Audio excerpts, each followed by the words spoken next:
Everybody, and welcome back. We were just came back from executive session, and I will now read the agenda for the balance of the evening. At 7 o'clock, community input, and then we have ESC charter revision, appointments and resignations, employee appointments, community appointments and resignations.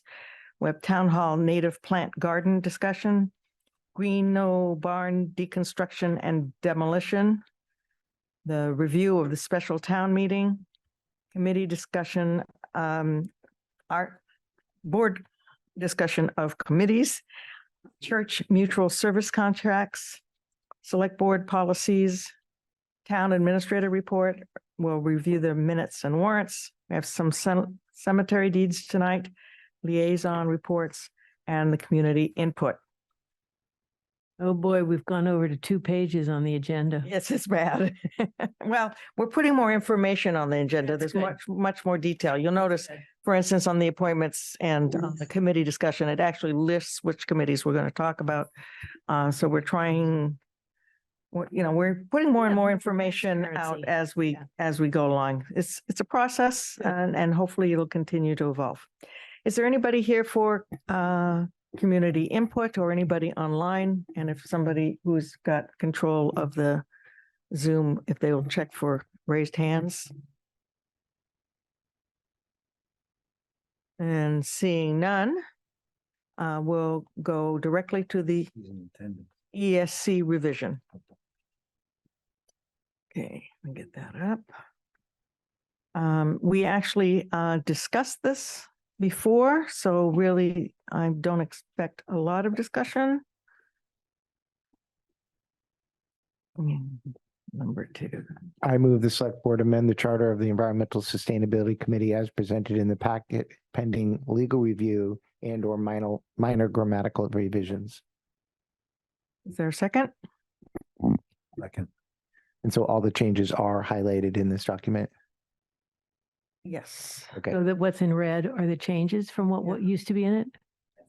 Yeah, my one question is, it used to be 10 plus or minus. I'm wondering if we should eliminate the plus or minus.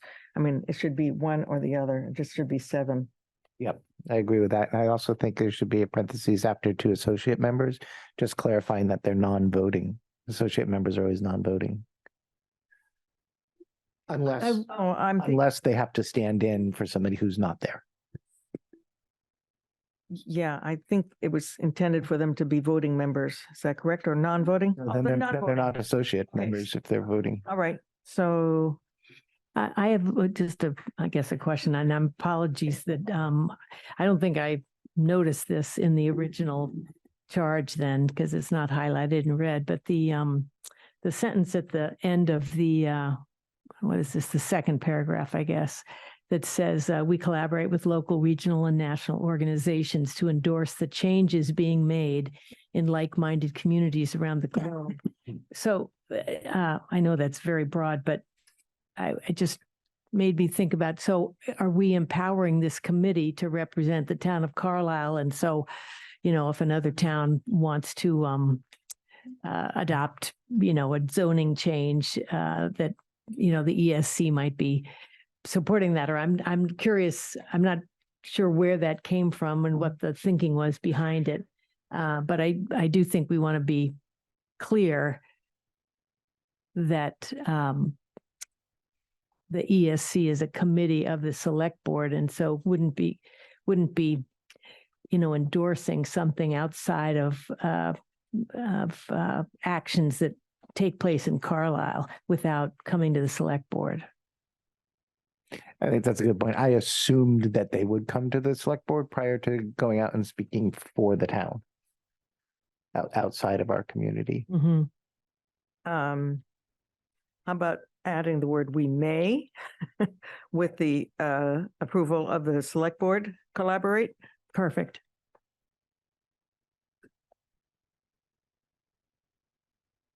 Okay. Nathan, you happy to accept that to your motion? Yep. I'll amend my motion as stated.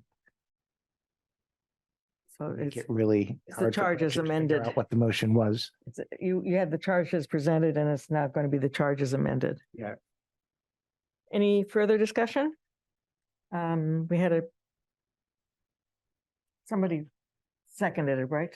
Yeah. okay. Yes, You David did. No, David did. Okay, thank you. Just, all those in favor? Aye. Aye. Any opposed? That was unanimous. Thank you.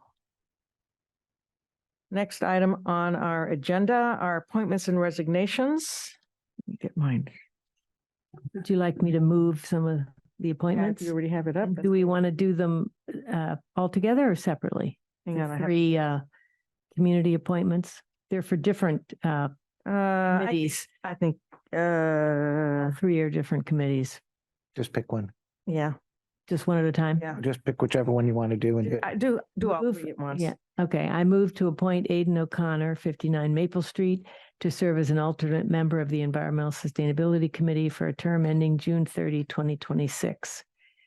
I move to appoint Jan Christer McHale Chris Bren of 53 Ledgeways to serve as a member of the Cultural Council for a term ending June 30, 2026.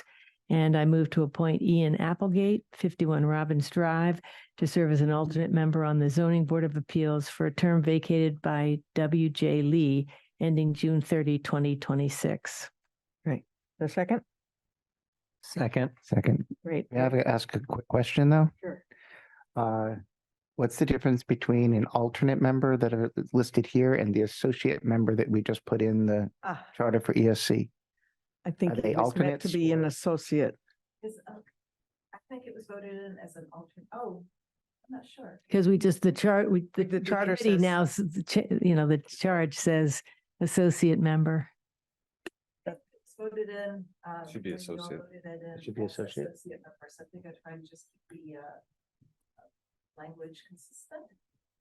So then just give us 1 second. We're Yeah. looking to see what these people are That actually was a good called. catch. Thank you. Because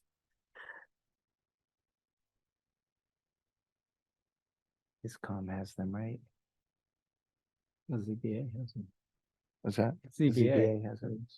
well, and actually, and We- Planning I think board we as always well. Called them an associate member in the ZBA. Yeah, and an alternate member. like they're a Associate. backup. Right, Okay.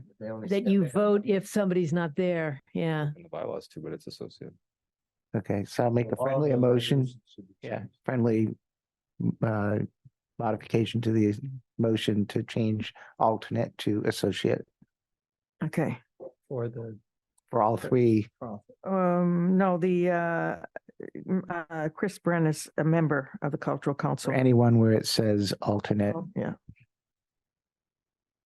So, Barney, are you willing to amend your motion to change the word Yes. alternate to associate in that last motion? Yes, I accept the suggestion of amending alternate to say associate. Thank you.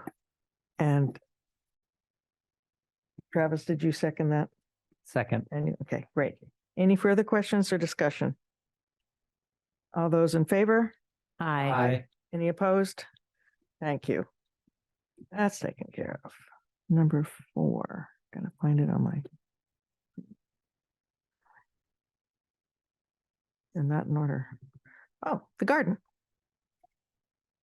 Oh, no, wait, Yeah, that's right. yes, okay, there were no resignations, actually. Christine, no, would you like to come and present?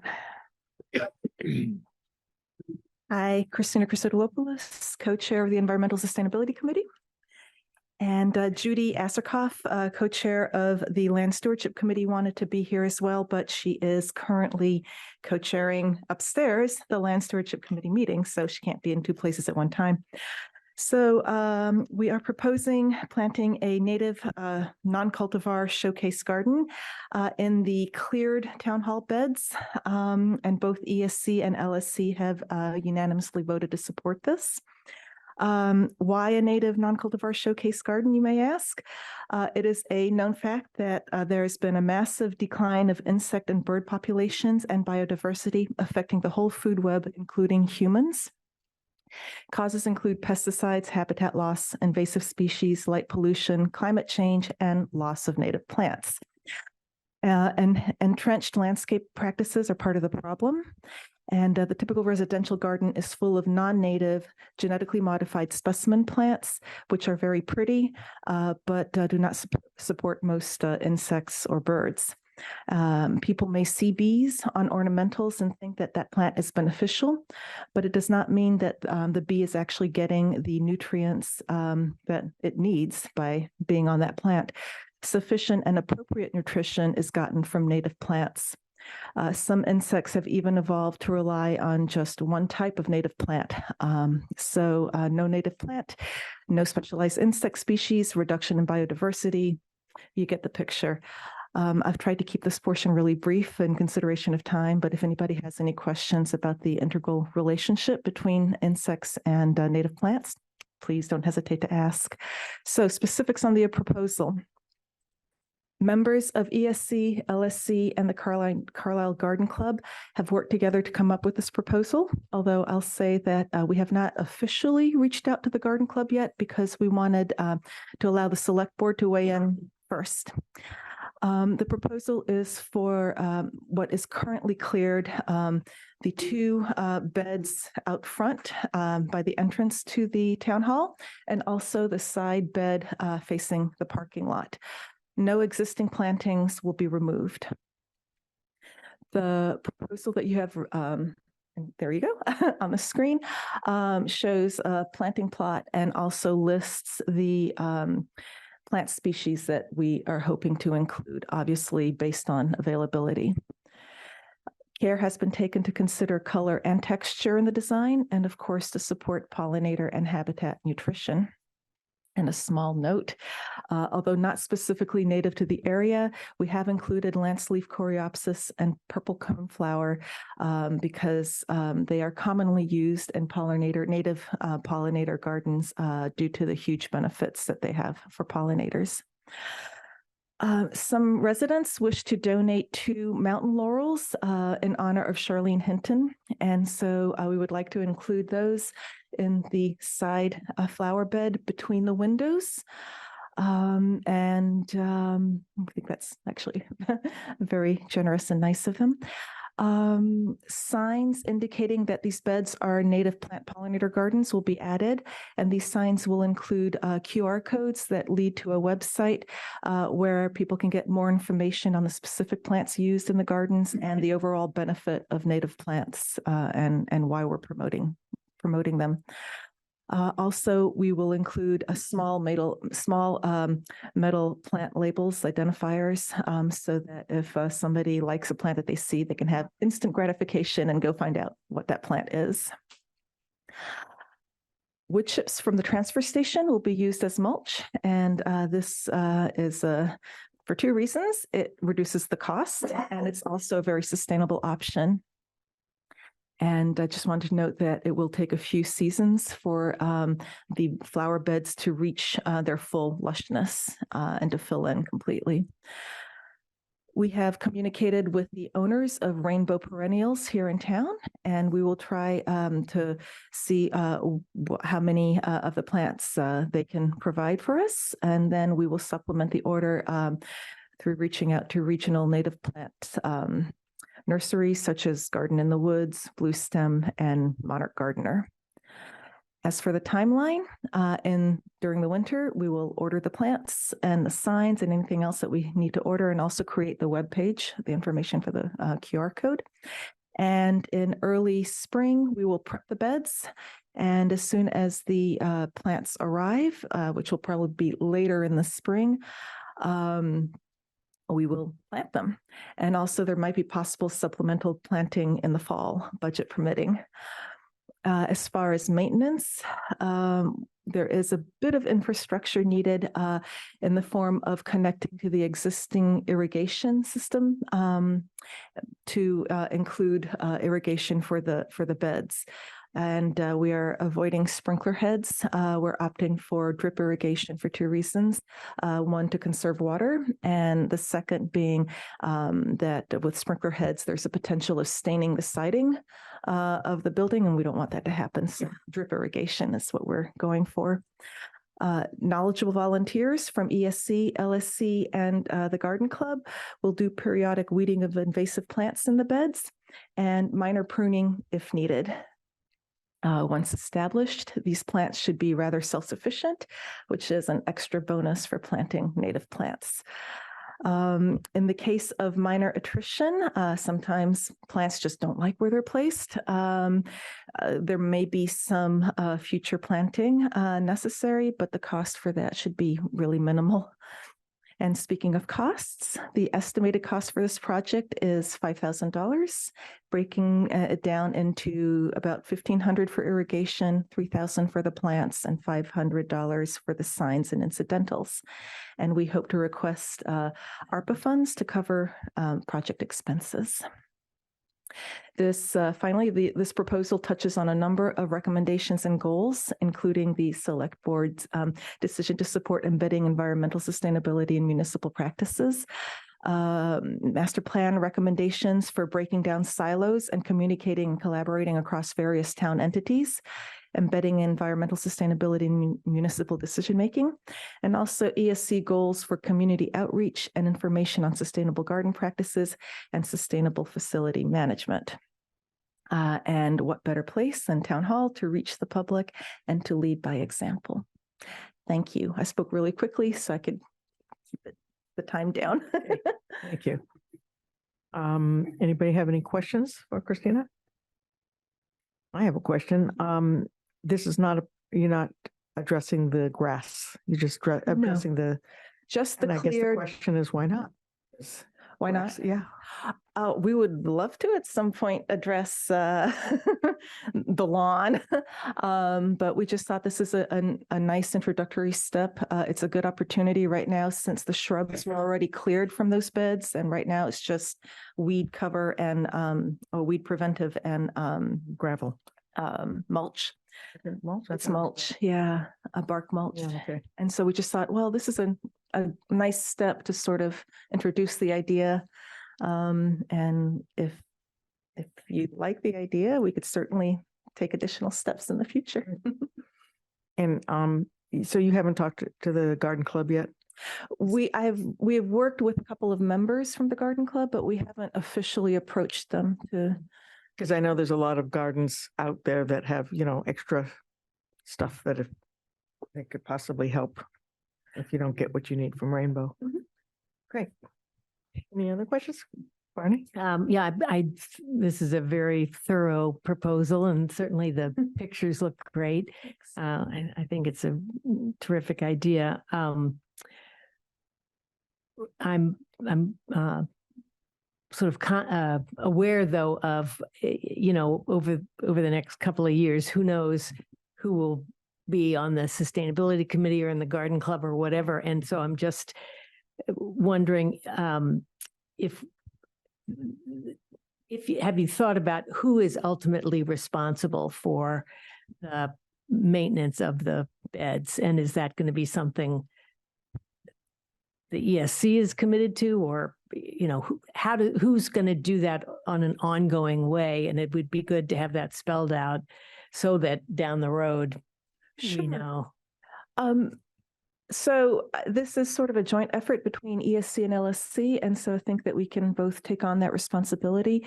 One good thing about native plants is they are adapted to be hardy and to survive in their local native habitat. And so once established, it shouldn't require tons of maintenance. Granted, a periodic weeding for invasive plants,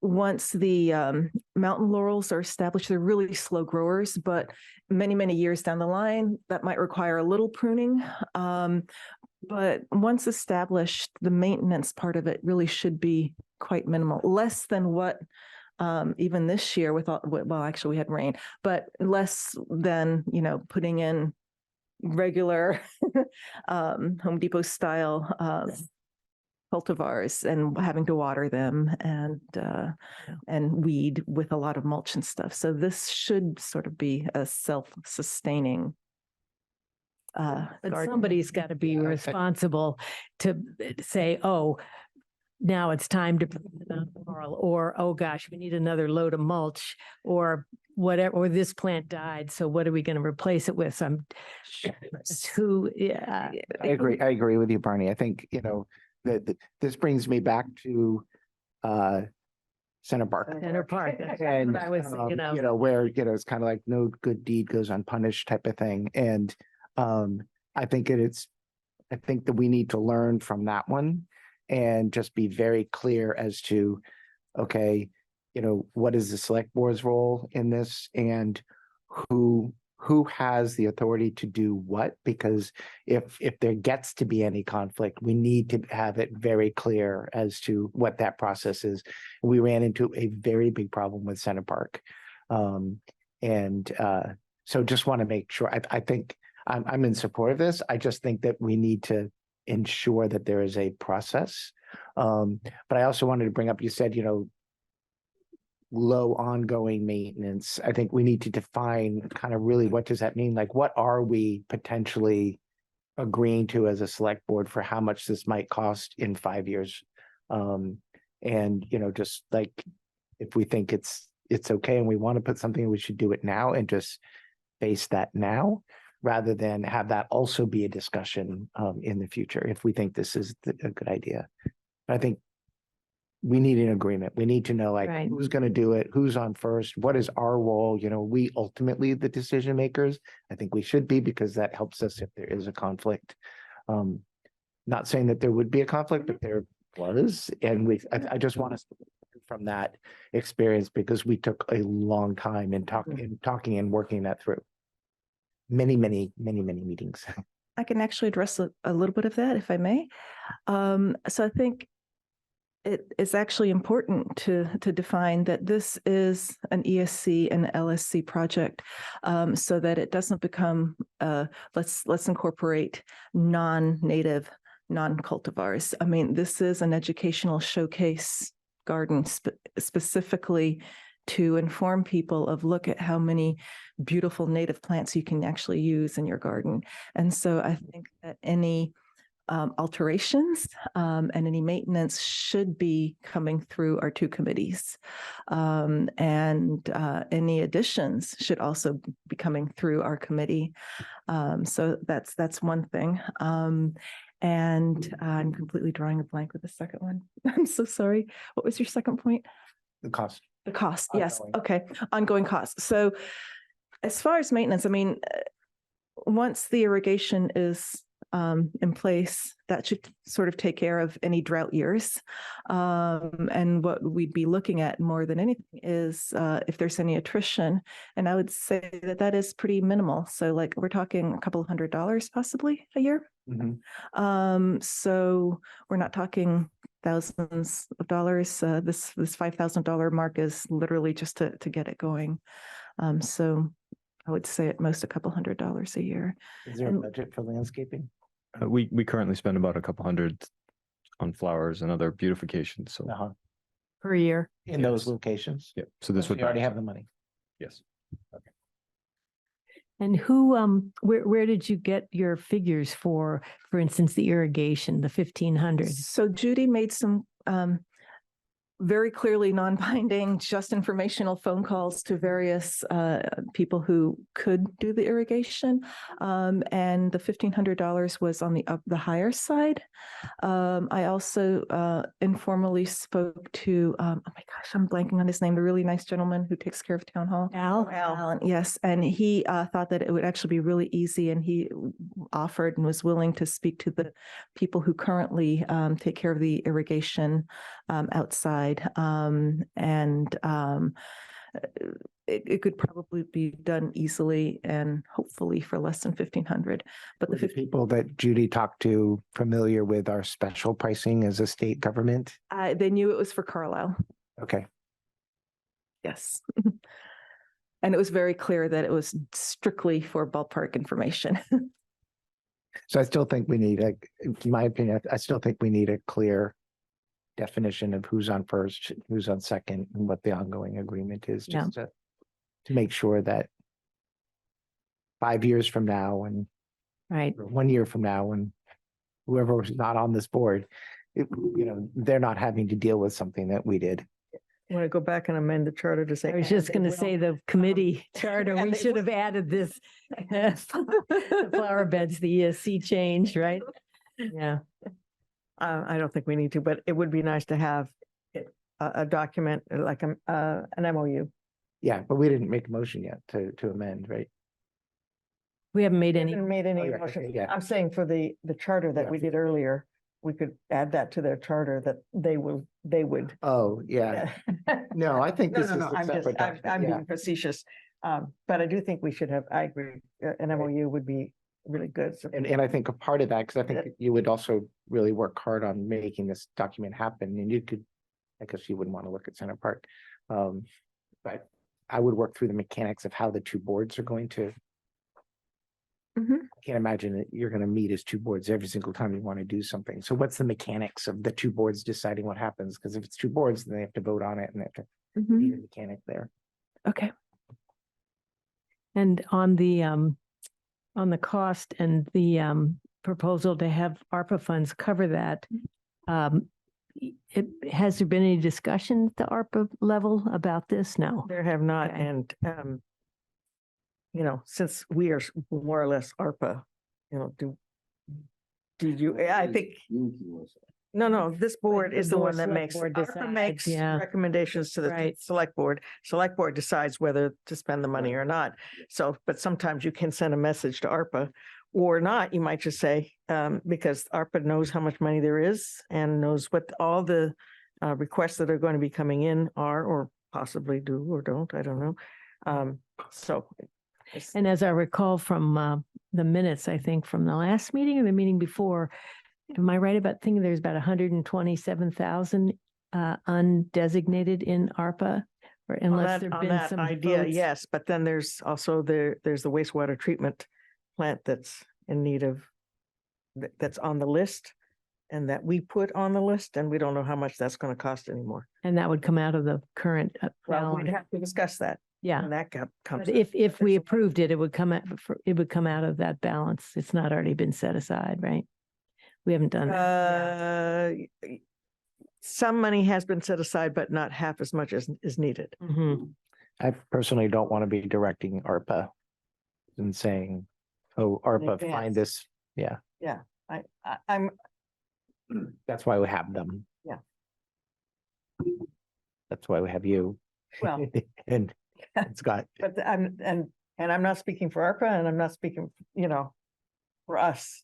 Mhm. But what I was just saying is that if you really felt that strongly about it and that's where you wanted, that you being the select board, wanted to get it funded, then you could send a message to ARPA, and obviously ARPA would say, wow, the Mhm. select board really wants this. And as you recall, ARPA already kind of reserved the money it wanted for the projects that it was really very strongly in favor of, and reserved money for you, for the select board to more or less manage. So you Yeah. eventually will have to start sending a few messages back the other direction. Yeah. I actually have a question, if I may, which I just thought. So one, I think this is a really great project. One of the really great things about native species is they're very well liked by native animals. What are you going to do to keep the deer from eating all these really luscious things that they love rather than the invasives that we wish they would eat? So the liquid fence works really well, and there are also home concoctions that I will say smell really bad for a very, very brief period of time that could be placed like after hours that actually work. Okay. Yeah. So you've thought about it. Okay. And I just can't stop myself from also throwing out there that in addition to the lawn, maybe there could be an effort to look at the end of driveway going out onto the street. Take some pictures today. and, making that not only look better, but also make it safer in terms of visibility. the Sure. Driver with trying to some- get out on the road. And there's a lot of invasives right there too. Yeah. Yeah. How big would the signs be? So the main sign about this big, And then two smaller signs about this big. And then the Yes. little labels are, And the historical district stops at the Verizon building, is that right? No, we're in the historic district. And this building is in historic Is this district. building in the historic district? It is because when we wanted to I thought put, it stopped at the Verizon building, but maybe. when we wanted to put, what do you call it, chargers? Mm. We had to go through historic, they Might want to confirm that because if you're putting in signs, the okay, historical commission has to approve them. okay. We don't have that authority. Yes. I believe it extends partway into the driveway into the fire. yeah, So if this is, yes, I wasn't on the historic district for 6 years. but, yeah. I But- was pretty sure we were in. They are small and they're going to be in the garden, but I will absolutely check Yeah. with them. Need their approval. Actually, though, historic does not extend to landscaping, as I recall, though. It does not, but the signs. Signage, Yes. yeah. Okay. Do we have a motion? Or have They have to get some, we need to write out the agreement? the agreement And and, check in with some other, yeah, okay. and line up. I would say you have support Thank you. from the committee, the sense of the committee. Right, thank you. I'll try to get this in time for your next meeting. Great. Lovely. Thank you so much for your time. Thank you. Next item on our agenda is the Greeno Barn deconstruction and demolition, and I see Julie here. Is she here to present or just to be? Yeah, Yes, please.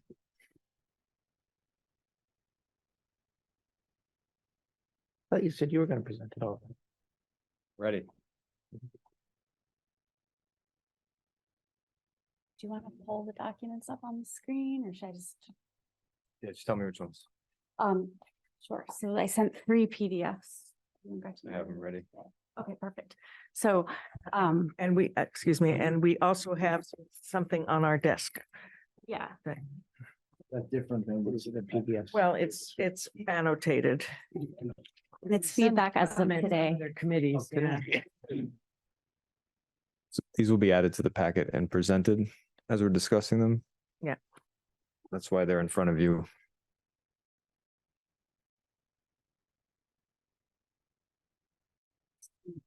Pulling them up for myself. I'm not sure where the select board wants to start, but I do have a document where I kind of give an overview of the feedback that I got. So this, the appendices to the IFB were sent around to all boards and committees a week or so ago. And then I specifically reached out to certain entities that I've been communicating with throughout the process that I know have been interested in it. And a few of them are here. So the document where I compiled all the feedback is on the screen and it just gives a little recap mostly. And then in red is my comments and responses to some of the comments. And then there are a couple things in here that were not included in the appendices just because they're kind of like generalized comments about the process or so if you want to scroll down, the comments from the Trails Committee and from the CCF, I think that I addressed, I talked to Sylvia Willard. They mostly just refer to a document that I didn't have and hadn't referenced because I didn't realize that it existed. So I added that in and then specific mentions of the trails when talking about making sure that access isn't limited,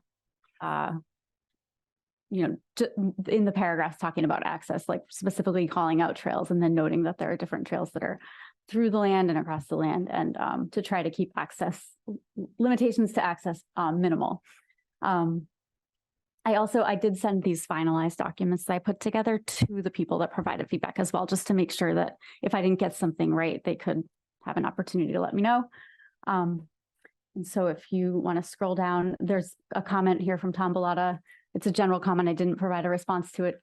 Something to consider for sure. I don't know if you want to pause and talk about that and then I'll keep going or if I should just keep going. Go. I'd say keep going. I'm going. So Warren Lyman of the Land Stewardship Committee, he provided changes. They're in the track changes in Appendix A. So when we get to that, you'll see them. Similarly with Sylvia and the Conservation Commission, their comments are in the appendices. Planning Board didn't have any comments last night when I talked to them about this. Christina from the ESC, she provided feedback in the appendices. And then I have comments here from John Trost, who's in the audience. Just the way that I interpreted the first 3 points that he made were supportive and justification for the options. So in in Appendix A and Appendix B, we outline the sustainability goal, and then we can also add things, and these seem to be support for the additional items that were added. And then there is one fourth point that was made just about having either the contractor permit the Historical Society to photo document the deconstruction. And I just made a comment there. I'm not sure how that would work exactly, but it might be something that we would have the contractor do.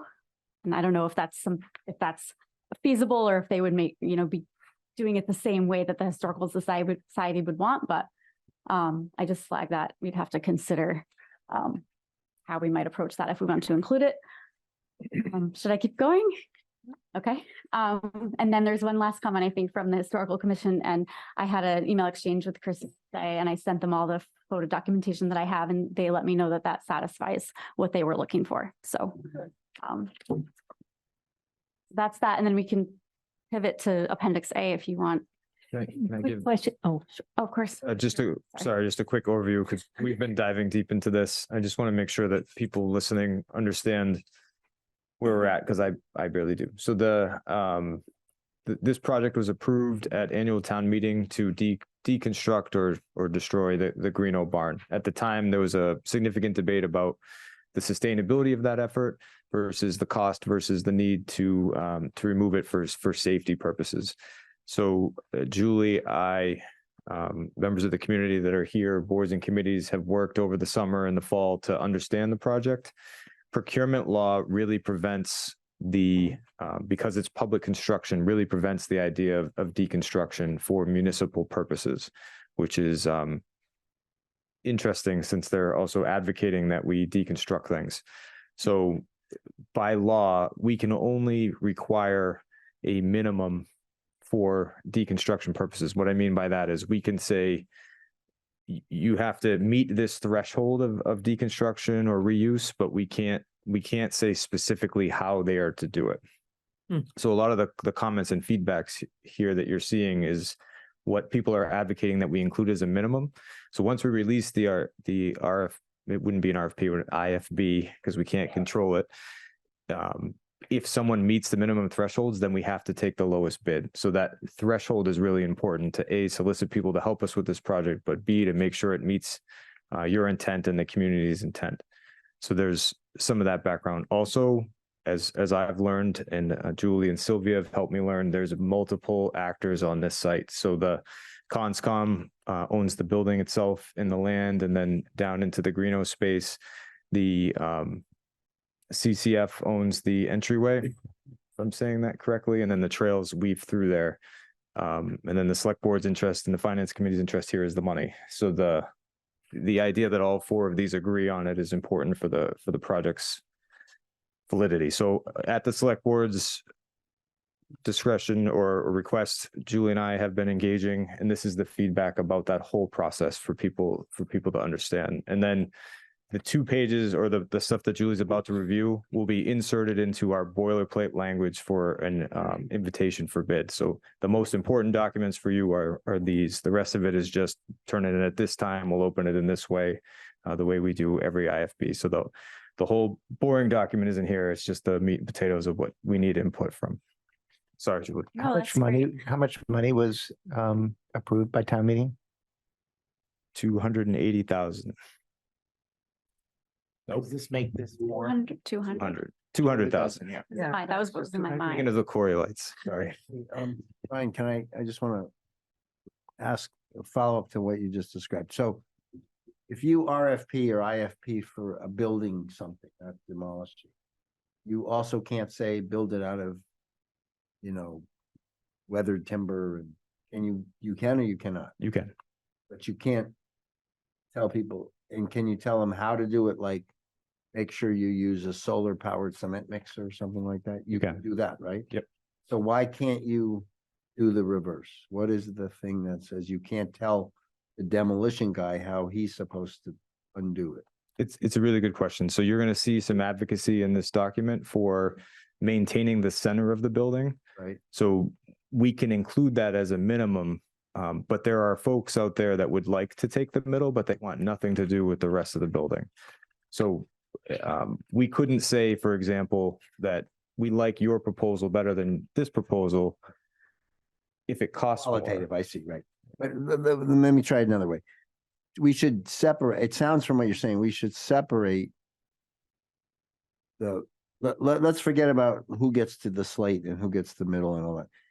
From a process standpoint, we can specify what we believe to be a sustainable practice, right? Correct. That we can do. Mhm. Okay, so then, and that's what they will bid on. They'll have to meet that spec however then can we say the town will wants these pieces to be set aside? Can that be part of the spec? Yes. And then can we separately decide once those things are set aside, who gets them? Yes. So what's the issue then? So if we said, keep the slate, keep the middle and be sustainable, and someone came in with a bulldozer at a low price and just messed with the rest of it, and that was the lowest price bid, we'd have to take that, Right, even but though we you might not You want wouldn't it. write it that way, right? You write it carefully. Right. You write it carefully. I'm just trying to The more disaggregate. carefully you write it, though, the less people you'll have to bid and the more Yeah. expensive it's going to be. Yeah, no kidding. That's what Tom Bellotti said, right? Isn't it? Right. So we've been trying to balance. There is no But one. I just want to, yes, I get that. I guess that's always the case, right? I mean, if you say you need a solar powered cement mixer, nobody's going to bid it, right? So, but I just want us to we have to decide what we want and then how to write it. It sounds like you're pretty well qualified how to write it, right? So we can write it in such a way that it meets our intent. Yes. Can I ask a question? Yeah. Okay, so on that same type of point, so Tom Bellotti's comment I thought was really insightful in that if you have two proposals, one, or maybe he didn't say this directly, but where rather than we try and navigate and figure out what's the optimal amount the amount to recycle or to reuse, but rather have just two, so we actually two bids. One is just straight demolition, subject to all state laws and permits, versus a more, more nuanced one. Are you saying that if we did two, we would automatically have to take the lowest bid of those two? If we just did it as an exercise because we wanted to understand the amount of the differential of cost of this demolition. So we did quote them last year. So we know the range is somewhere between 50 and 150,000. But for straight demolition. For straight demolition. We also asked one of the straight, I call them smashy smash people, which isn't as funny in a formal meeting, but the straight demolition people, they said they would do it sustainably. And what they mean by that is they would knock the roof off and whatever slate is left, they would give us, right? So there are different versions of what people believe is sustainable, which is why this conversation is so important. This feedback is so important. But to the straight demolition would be 50 to 150,000. I'm fairly confident that that's the price. But also wasn't part of the motion that we approved at town meeting. I don't remember the exact language, but it said something about doing this in the most sustainable way, a way that was feasible, but that was sustainable. I mean, wasn't there something in there about that? So I was fairly confident in the community and Julie's skills to make this sustainable, but we didn't want to overpromise. So Right. what we said was we will try to make it as cost efficient as possible, meeting all of the sustainability goals we could. But my point is this. just that asking for just the demolition cost, asking for a bid on just demolishing it without trying to be sustainable doesn't meet what was approved at town meeting. So to try one more time to answer David's question, because I think it's really important. So one of the bidders we had zero interest, as I said, in any of the other building except the middle. So he said he would contract with someone who does demolition. If he came in extremely low because he wanted the middle part and then just wanted to do demolishing, but the person who was doing the demolishing didn't care at all about any of the other sustainability stuff, we would have to take that bid unless we wrote it in. And you wouldn't write it. Just don't write it. Right. But there's not there's not a lot of people like that. There's a lot more people that are what I call the pick it apart and sell the pieces types of people. So that might not be the community's best pick, but they're probably the cheapest. Maybe. So this is really easy on the commercial side and the residential side to deconstruct, and it's really difficult because of mass procurement law on the municipal side. So we do believe that Carlisle will be a case study for quite a bit of the state as they tackle these projects, because we're one of the few. And credit to Julie's tenaciousness for getting us here. But I just wanted to give some background so you understand the comments, because the decision points are really what's the comments in here and in the red. If we, and I think this is great, this is a policy discussion on how much the threshold is really on our commitment to sustainability and reuse and such. But if we set that too high and these bids come back at $600,000, we have to take them. You can rebid it. Okay. And in the outline that was in our packets, there, I've forgotten exactly where it comes up, but there's, the language about a minimum of X percent. And I think it said, I think what was in there was 50%. Now is that a number you've just put in for a placeholder? And that's really a big decision that we need to make about sort of what percentage, or how are you thinking about that? Better answer that.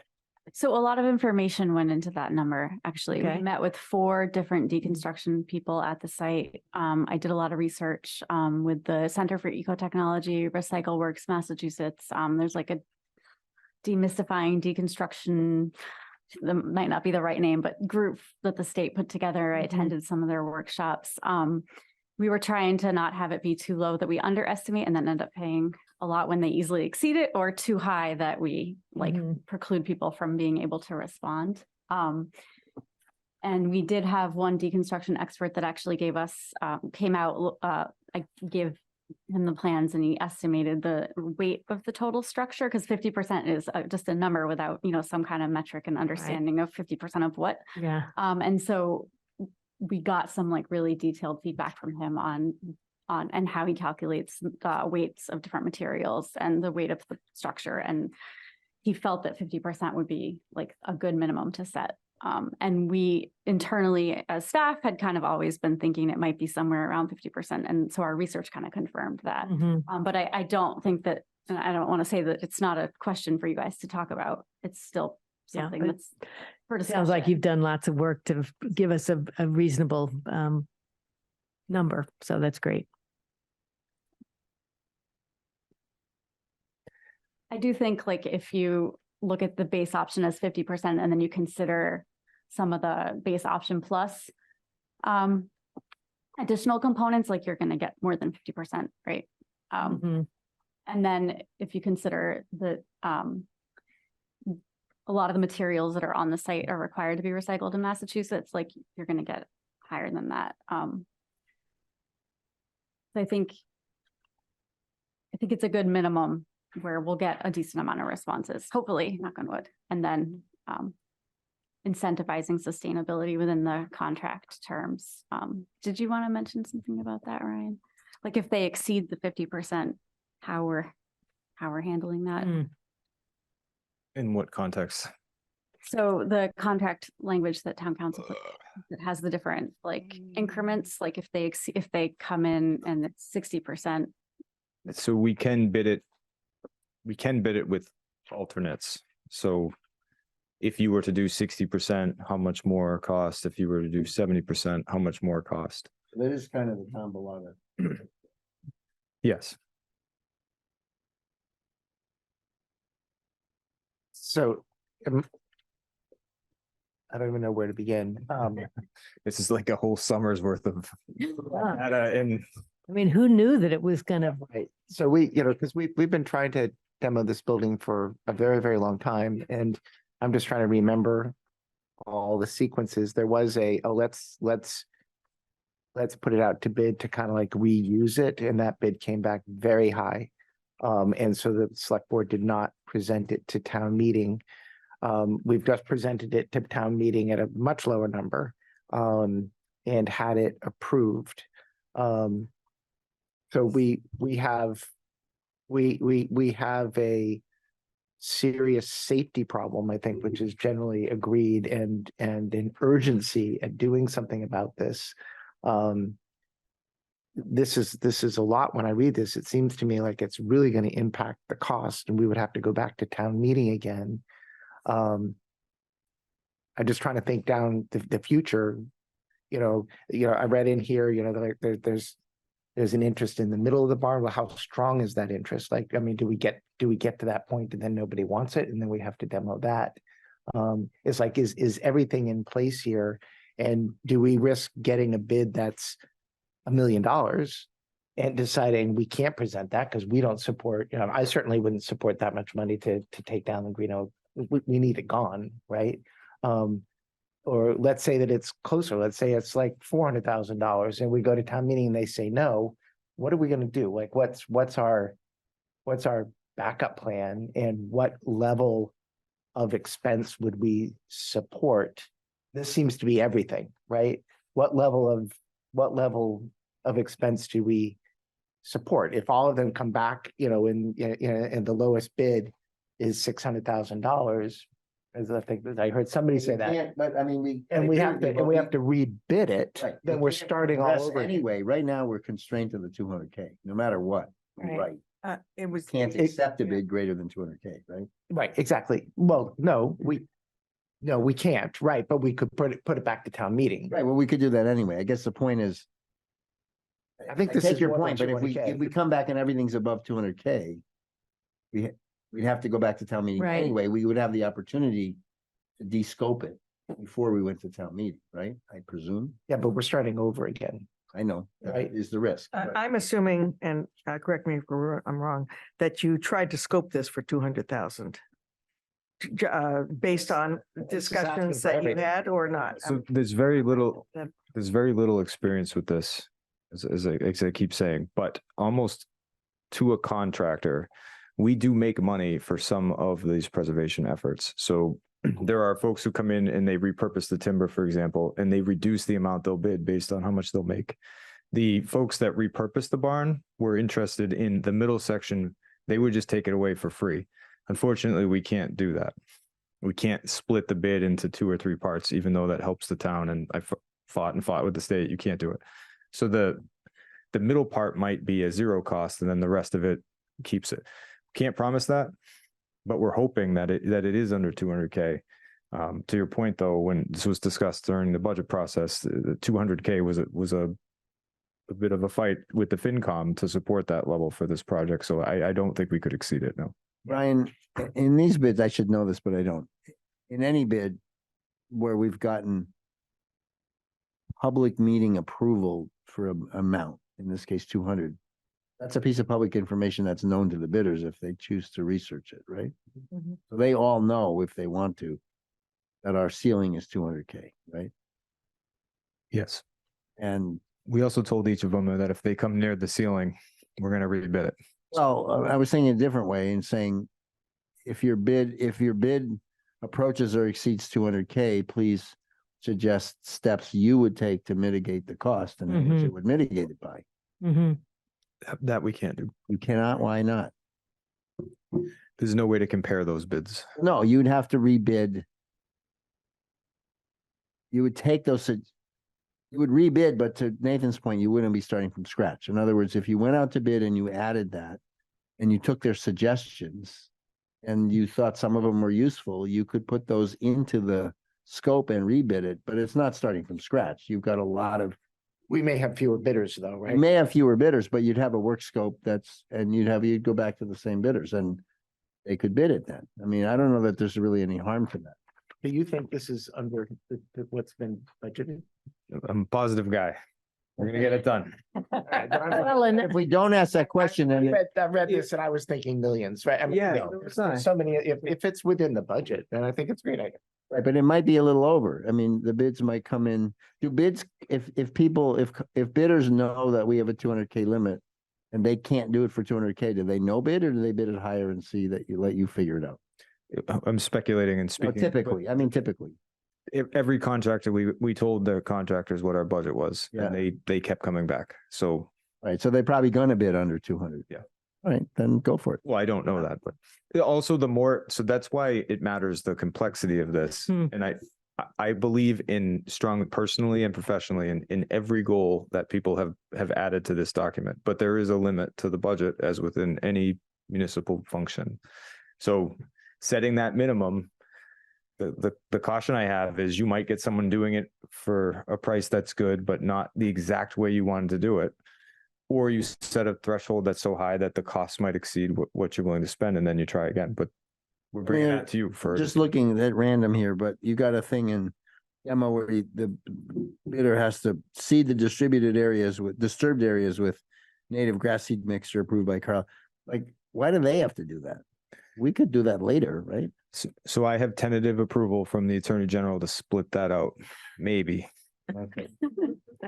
So the bidder could say, We did have to do it because Conscom specified. It has to be done. I'm not arguing that it doesn't have to be done. I'm saying you're adding complexity to the guy who's a demo guy. He's not a native grass seed planting guy. And so he's got to go get somebody who good at that. I'm just saying, use a little more, well, you use lots of common sense. So I don't want this to sound bad. I'm just saying those are the kind of things I would peel out and we'll deal.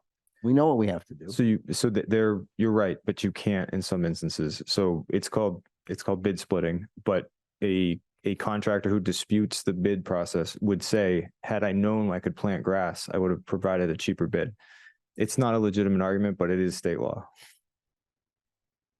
So for a construction project, you need to include the entire scope, which is, I know it's hard to describe, but we will not be able to get this to be exactly the way we want it to look unless we're so prescriptive with the RFP and that one person can do it and it comes in at the cost. So there's going to have to be some wiggle. When you build a new building, you don't necessarily require the builder to landscape it, do you? Yes. You do? So the first bullet up there, preservation and relocation in the middle main section of the barn. Can you speak a little louder, Nathan? The first one up there, preservation and relocation of the middle section of the barn. So the bid would say, if we put that in there, because it says base option plus, if we put that in there, we say that you have to preserve and relocate the middle section of the barn. Can they preserve and relocate it wherever they want to? So that's what if I could illustrate the way we can't, so there are some that would like that to be relocated in Carlisle. There's some that would like it to be in Massachusetts. They could say, we're going to put it in Canada. We don't have any say over that as long as they meet that threshold. So that is probably the most important in terms of community input, but also restrictive part of the. But from a sustainability perspective, do we care if it's in Canada? Some people do. From a sustainability perspective, I can understand from a historic perspective, but from a sustainability perspective. That would be reflected in the cost though, right? Oh, you're right. Sustainability. You have to move it. The most sustainable option is to leave it where it is and reuse it. Every inch you move from that is less sustainable. I mean, I guess Christina, you might know now. I do some, one of our companies is in a sustainability space, and the investors all ask for all these carbon reduction metrics. Like they're very specific about your calculation. That's something you can ask, you can require in a bid, like that was your carbon reduction. Costs money. I think you just lost a lot of the smaller, probably lower cost demo people. Right, exactly. Yeah. Exactly. So back to Nathan's comment, do we really care? I mean, we care, I guess, globally, but do we care enough to constrain ourselves like that? I think you have to ask yourself what if they were to just knock the thing down, demolish it, it's going to have to be driven somewhere anyway. You're going to have to drive some of it somewhere. I think it would be nicer to at least drive away something that was still, a building Be used somewhere. and rubble. How do they even get it out of there, given the neighborhood it has to drive through in Billerica? The middle section of the. That road is very narrow. They disassemble it and they reassemble it. They'd have to okay. take it apart, I think, and Yeah, then rebuild it. yeah, they right? do. So the Trosts are sitting there, so I'll call them out. But one of the discussions we had was there are folks who would take this wood and reuse it by bringing it to wood shops around the state, so that that children could use it for workshopping. So that's a reuse of the wood. And there's some that would rebuild the barn exactly how it is. And there's every variation in between. And if you ask community members, and I'm looking at people in this, if you ask people in this room, everyone's gonna have a different opinion of what that is. So by saying what you're gonna do with that middle piece, the less prescriptive you are, the more likely it is that you meet that threshold, but it's different than you might picture it. That's the hard part here. I think Yeah. maybe we have to move on. I think we have to stop picturing it and get it done. I guess I'll go out on a limb here and say this has been on our agenda for 8, 9 years. Mhm. And we've talked about tearing it down. We've talked about moving it. I think we're at the point where we have to do something now. And I think if we can do it sustainably, that's great. But if we make it too prescriptive that it's costs more than 200,000, or it makes it so that we can't get it done, I think we need it gone. And so if somebody's going to take it down and it's going to cost us less money and they're going to do it sustainably, and that wood is going to help students learn how to do woodworking or something, I think that might be okay. That's pretty sustainable. It's a shame. It's a really awesome building. If you haven't been in there, it's really cool. But we've been trying to get people to take it for years. This conversation always gins up right as we're trying to do it, but then nothing happens. And we have a severe safety issue that isn't going away. Right. And does that phrase preservation and relocation of the middle main section of the barn, does not limit the use of that section to just being the structure being moved someplace else? In other words, that would allow for taking the timbers apart and parceling them out to different student workshops or whatever. Is that Preservation, I think, would prevent that. That's what I'm asking. think Is that's that the problem. middle main section language, does that require that that section be then put to use someplace else in the same form? That's what I was picturing. Okay, I think we should do that myself. And I know we should try to have it be reused as this, but and if that is that the thing that puts it way over budget, then we take a look at that. So it says community base option plus. Does that mean, because you can have things bid as base and then have, as you said, like the 50%, 60%, 70. Would this be like an alternate or not alternate, but what do they call it in? It's alternate. Yeah, alternate. Yeah, Cannot be an alternate. qualitative, though. It has to be quantitative. It can't, sorry, say that again. Have to be a qualitative alternate. So you can only do like 50, 60, 70. You cannot do it You as. can't say bid A, Station. bid package A and bid package B? You could say, what is the cost of base plus alternate one? Yes. And they tell you, you can't tell them how to do that. You can just. No, tell no, them the we're not cost. telling them how to do it. Not exactly written that way, but roughly speaking, they would bid on the base with all the specs.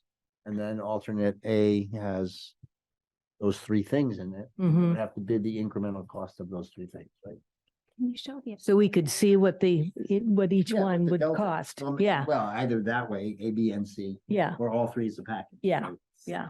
Sorry, so Appendix A includes like feedback on those Mhm. options sorry, I would rather have that being shown on the screen. Maybe scroll down to the page 3. options, the red text. Oop.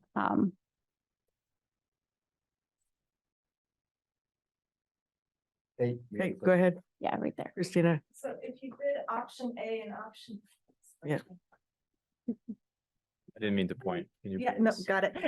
If you bid option A and option B, do you automatically have to take this bid? So are you basically painting yourself in a corner, having to take the base option and not the option A? So the way the law is written, if you consider option A in any way, you have to take the lowest that does base plus A. You don't have to take base You don't have to take. because just it's base. lower. You know it's lower. Okay, got it. Whichever one you choose, you have to pick the lowest bid of that package, Got right? it. So the So lowest, if only one person bid the option, let's say you had 3 bids for the base and only one person, everybody else declined the option. Is that still a valid bid, or you have to get some more people to bid the option if you want the option? you would have to say you have to bid the options. You have to bid the option. Hmm. Okay. That's good. Oh, yeah, but Okay, then you might yes. lose bids because people might lose might want to bids. do all that work. That's a lot of work to figure that But I out. mean, to Nathan's point, we Yeah. gotta get going. Like, Yeah. No, I I, say, do the best thing we want to do and let's see what happens. It Right, shouldn't you take need that to long. find There's still, out. Yeah. again, I'll say it again, like, if it's if it's under 200K, it sounds like we'll be happy. If it's over 200K, we anyway have to go back to town meeting. So we got months to kind of go back through it. well, Or, okay. or we figure just we say don't it's go- 200,000. Right. We've already put out there how much money we're willing to spend. Yeah. Let's just Town has said it. get what we can for $200,000. All right, so let's step through this though. The minimum of 50%, are we, do we agree that this is a good minimum to go with? Sure. Just as a base? Sure. I It depends fall- upon the 200,000. I Well- fall back to Nathan's comment. I mean, if you think legitimately the town planner has done a great job with this, and if you think that it falls in this category of under 200,000 and those bids potentially will come in there, then that's great. This is, We'll what we're find looking- out. We'll find out. Win-win. No pressure. Okay, we need to give some direction. Do I hear a motion? Or is there further, Well, We what come up with the 50%. we, are the we, motion is on page 5, is this? Are you allowing public comment? How do we, You do have people that want to comment on Zoom. A committee, they can, right? Okay, yeah. I'm sorry, where is the, motion? the motion is on the 5. Oh, on There is here. some- Yeah. Whoa, whoa, whoa. Okay. okay, it's so- on, yeah. But is it, Let me, I'm before you sorry, Do that though. okay, but um, is that, It's the these, scope of work, is that what now is A and B, the handout A and B? Yes. It's not, Is the scope of work, B is the resource management plan requirements. oh, okay, okay. So it's, A really that we're, oh no, it's both of them. These, Okay, this sustainability goal is specified in both, so whatever you choose, I'll make sure it's the same. in both, Both okay, appendices, yeah. okay. So Kate, it's, would you be open to Yes. having comment from people who have participated or are part of a committee who has, who would be impacted by this? yeah, Just, so, or do you want to just open Well, up generally? well, no, I think we should open it up to generally. Okay. Let's go ahead and open this. up. Either way, I just want to make sure Yeah, people can it's, I comment. just want to keep an eye on the time. It is, ground rules, like how long? it- yeah, I'm going to give people 1 minute. Well, we have, it's, right. well, it's 8:10, 8:15, yeah. and we have, the next thing is at 8:10, so we're already 5 minutes over, our time Well, it's now. 8:11 right now, sorry. but Yes, Yeah, okay. 1 Um, minute, Kate. All right. Okay, you got, oh, and I I got got a time. timer over here, so I'm going to start with Court Herschelman, whose hand I see up. Okay, Court Herschelman, 41 Orchard Acres. I'm also the planning board chair. I'm just getting up to speed on this. It was introduced as part of the planning board yesterday, so I'm not quite sure what the driver is, but I can say that while it does sound good for sustainability, and I fully support that, I think that we need to get in bids now so we can figure out whether or not this is going to make the $200,000 bogey. And then if it's not going to make it, we need to fall back on just a traditional demolition, which is what the original scope and cost was based on.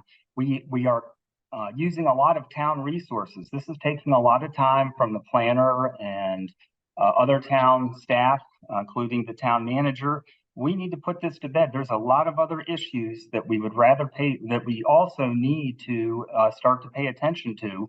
And so this has already been decided. Well, let's go ahead and move forward on it so we can look towards the future with other initiatives such as the master plan, MBTA communities, and looking at updating some of our bylaws. Thank you very much. Thank you. Monsieur Trosts. So That's right.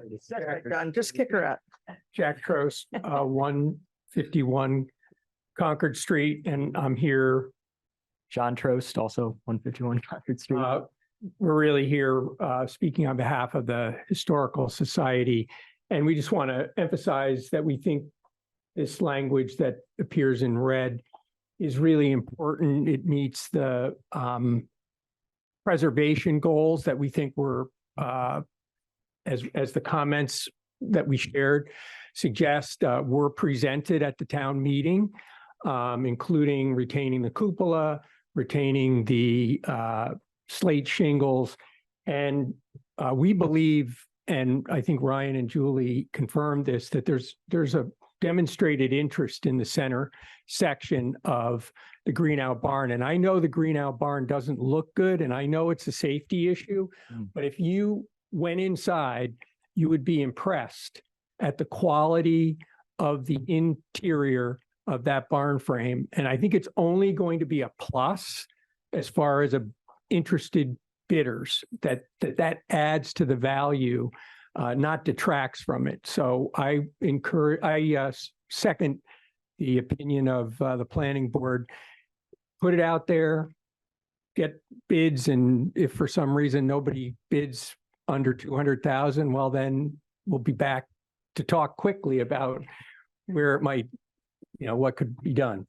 John, do you want to add anything? Sure. Yeah. So I guess firstly on the subject of the cupola, it specifically said in the warrant article presentation at town meeting that cupola would be reserved for use for the Historical Society. So we're sort of planning with that understanding. We've gotten quotes for converting that into a kiosk. We've applied for grant funding in that regard. So we really want to make sure that is kept in the language for the RFP. And then on the subject of the barn frame, we have reached out to the Greenough family, and they have conveyed a desire to see that frame retained or preserved as a unit. If we want to consider their input in the matter. Yeah, I would just say John Goff, who is a Greenough descendant and happens to be an historic preservation architect. How's that for? He said that he believes that the building, he supported actually the idea that the building probably needs to come down.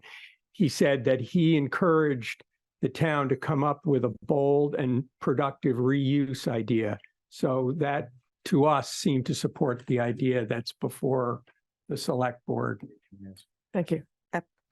Thank you, gentlemen. Okay. Yes. Yeah. Oh, you have. Of these guys. Question So I get it, like the cupola and slate, whatever amount of slate would stay on site, and then you deal with it at that point, right? We would transport the slate where it needs to go, and you'd build your kiosk somewhere there, right?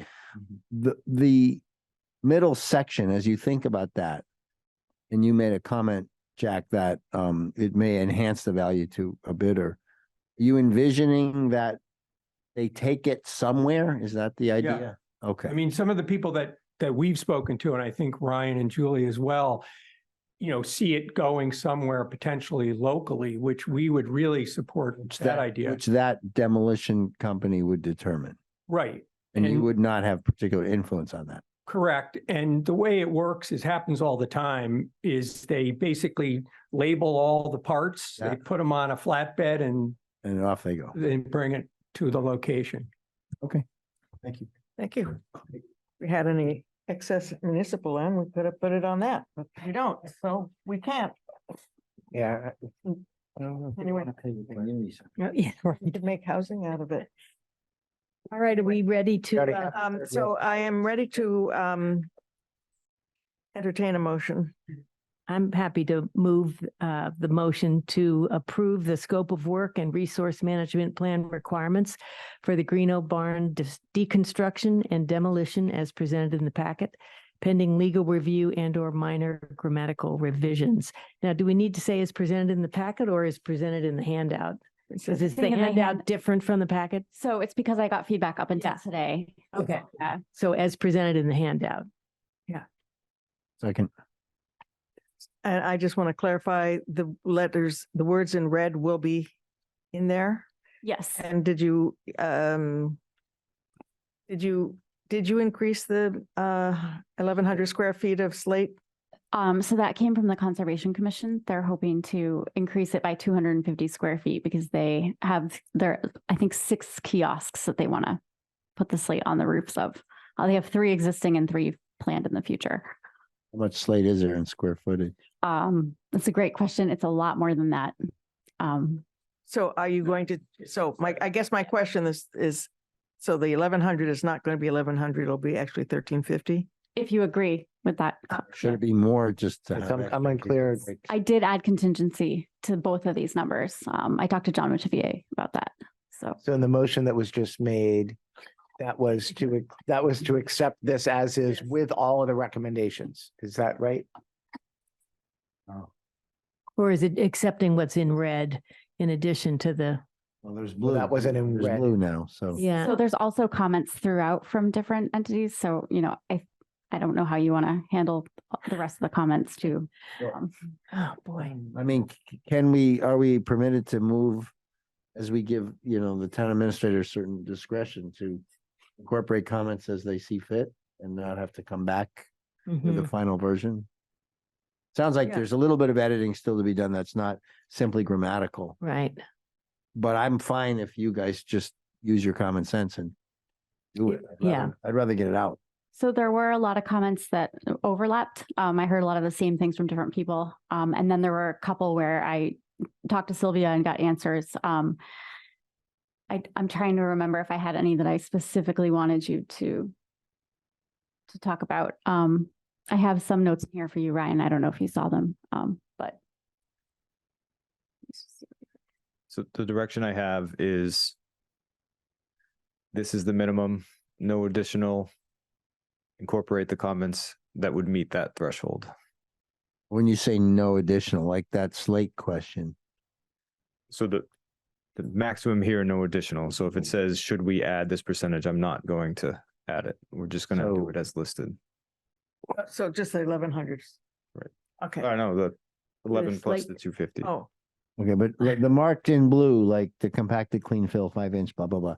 That would find its way to the final version, right? That's what you're saying. Yeah, I mean, if you agree with the comments that have been provided, then yes, they would be in the clean Well, version. the complete, if you were to now in Word say, accept all changes and markup, and that, all that stuff went in there, don't do it, but that would be what you put out then, right? Yeah, so a number of the comments or clarifications are things directly from the order of conditions or the CCF access plan, the trails committee, just making sure that they get notified if the trail's going to be closed, stuff like that. It doesn't seem like super No, show I mean, I stopping. think it's a little bit broader than what the motion read. I would say we should give some discretion. I do have a question. I read this business about rat poison and, extermination and stuff. So I totally agree. I think poison is terrible and, it's really bad, but it wasn't clear to me whether there will be trapping of rodents or we'll just deal with it as they demo it.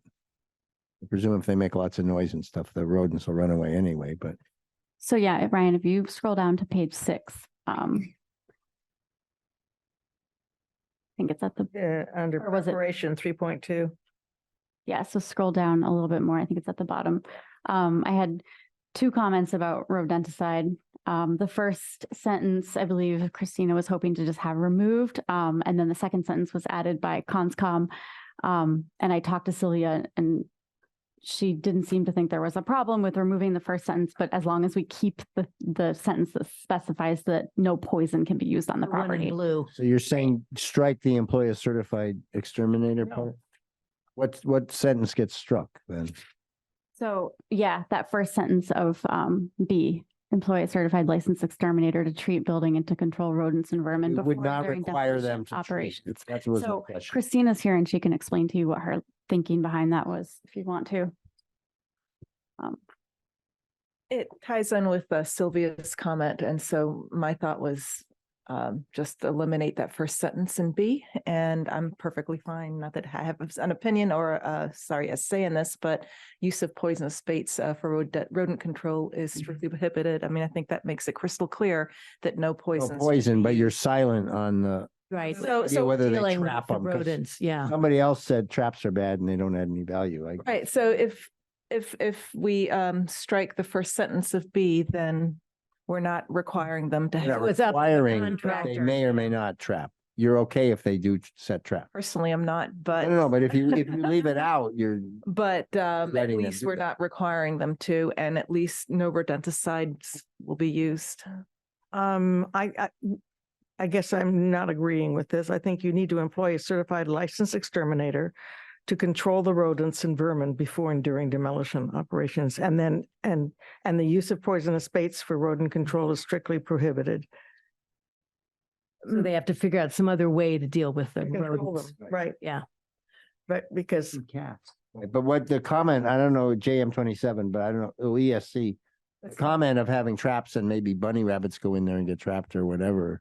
I mean, yeah, this building is not adjacent to any other Right. structures. There's conservation land all around, and Why do we so- care if the why- rodents, let them exactly. run away when you demo it? Exactly. I mean, if kind of they're agree part with of that. the natural wildlife, why trap them? Why kill them? Right. It's No, I it's agree. I not mean, in a not- residential, Too far from residential homes in Yeah. Billerica.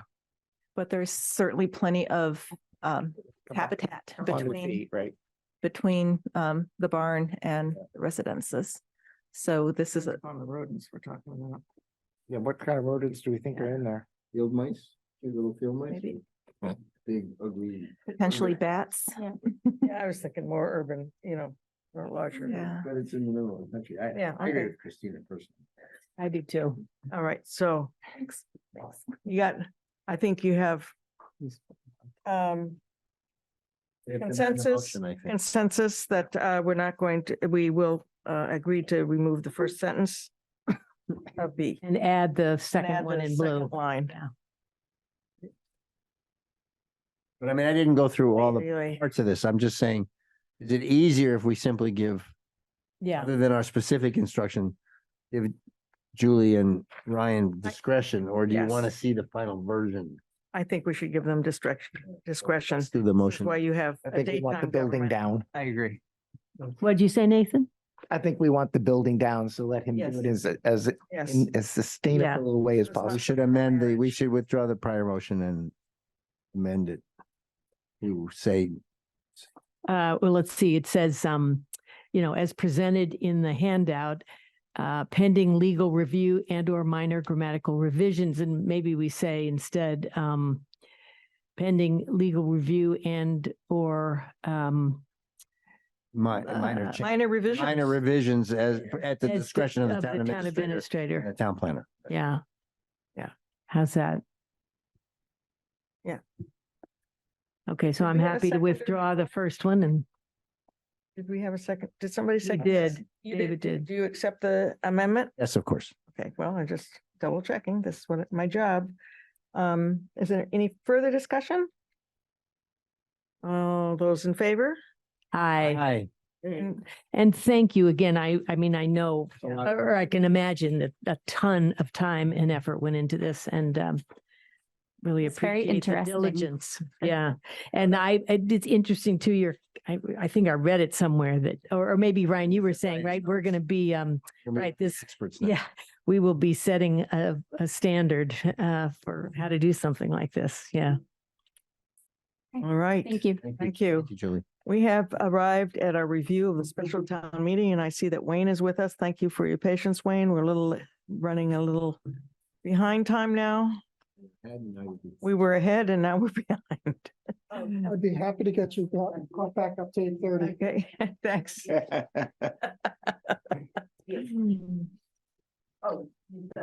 Okay.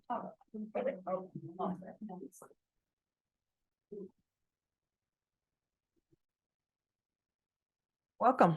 Everybody's laughing, not because town meeting is not interesting. Well, I don't know. Yeah. Go ahead. What, You put it on the agenda. we put it on the agenda. Okay. Well, Nathan and I were planning to come and talk about the committee next time. okay, all right. Well, and we have been, obviously, we got a lot of input in various forms. And I believe Ryan got some additional input today as well about some town meeting issues. So it is on people's minds. And if clearly, we're back to old Abraham Lincoln. We can't please everybody all the time. Some people clearly liked the the information session. Many people liked it and wish we had done it at some other time rather than at the town meeting. And some people, I don't think really necessarily thought it was what they were looking for. But So it seems to me like all this, not this feedback, because that's the Greeno barn. Yeah. But the feedback that we got is things that, information that the committee that Wayne and I are going to be proposing next time, hopefully, that we incorporate, that they would take, and as additional information comes in, it would be forwarded on to that committee. Unless we think we're not going to want to form that committee. Can you, you and or Wayne, I know it's coming up, but just briefly give in general terms, what do you think the task or the expected outcome of a working group would be? What would you be looking for? Yeah, so you want to go for it or want me to go for it? Sure, It was, either way. why don't you do it? Okay.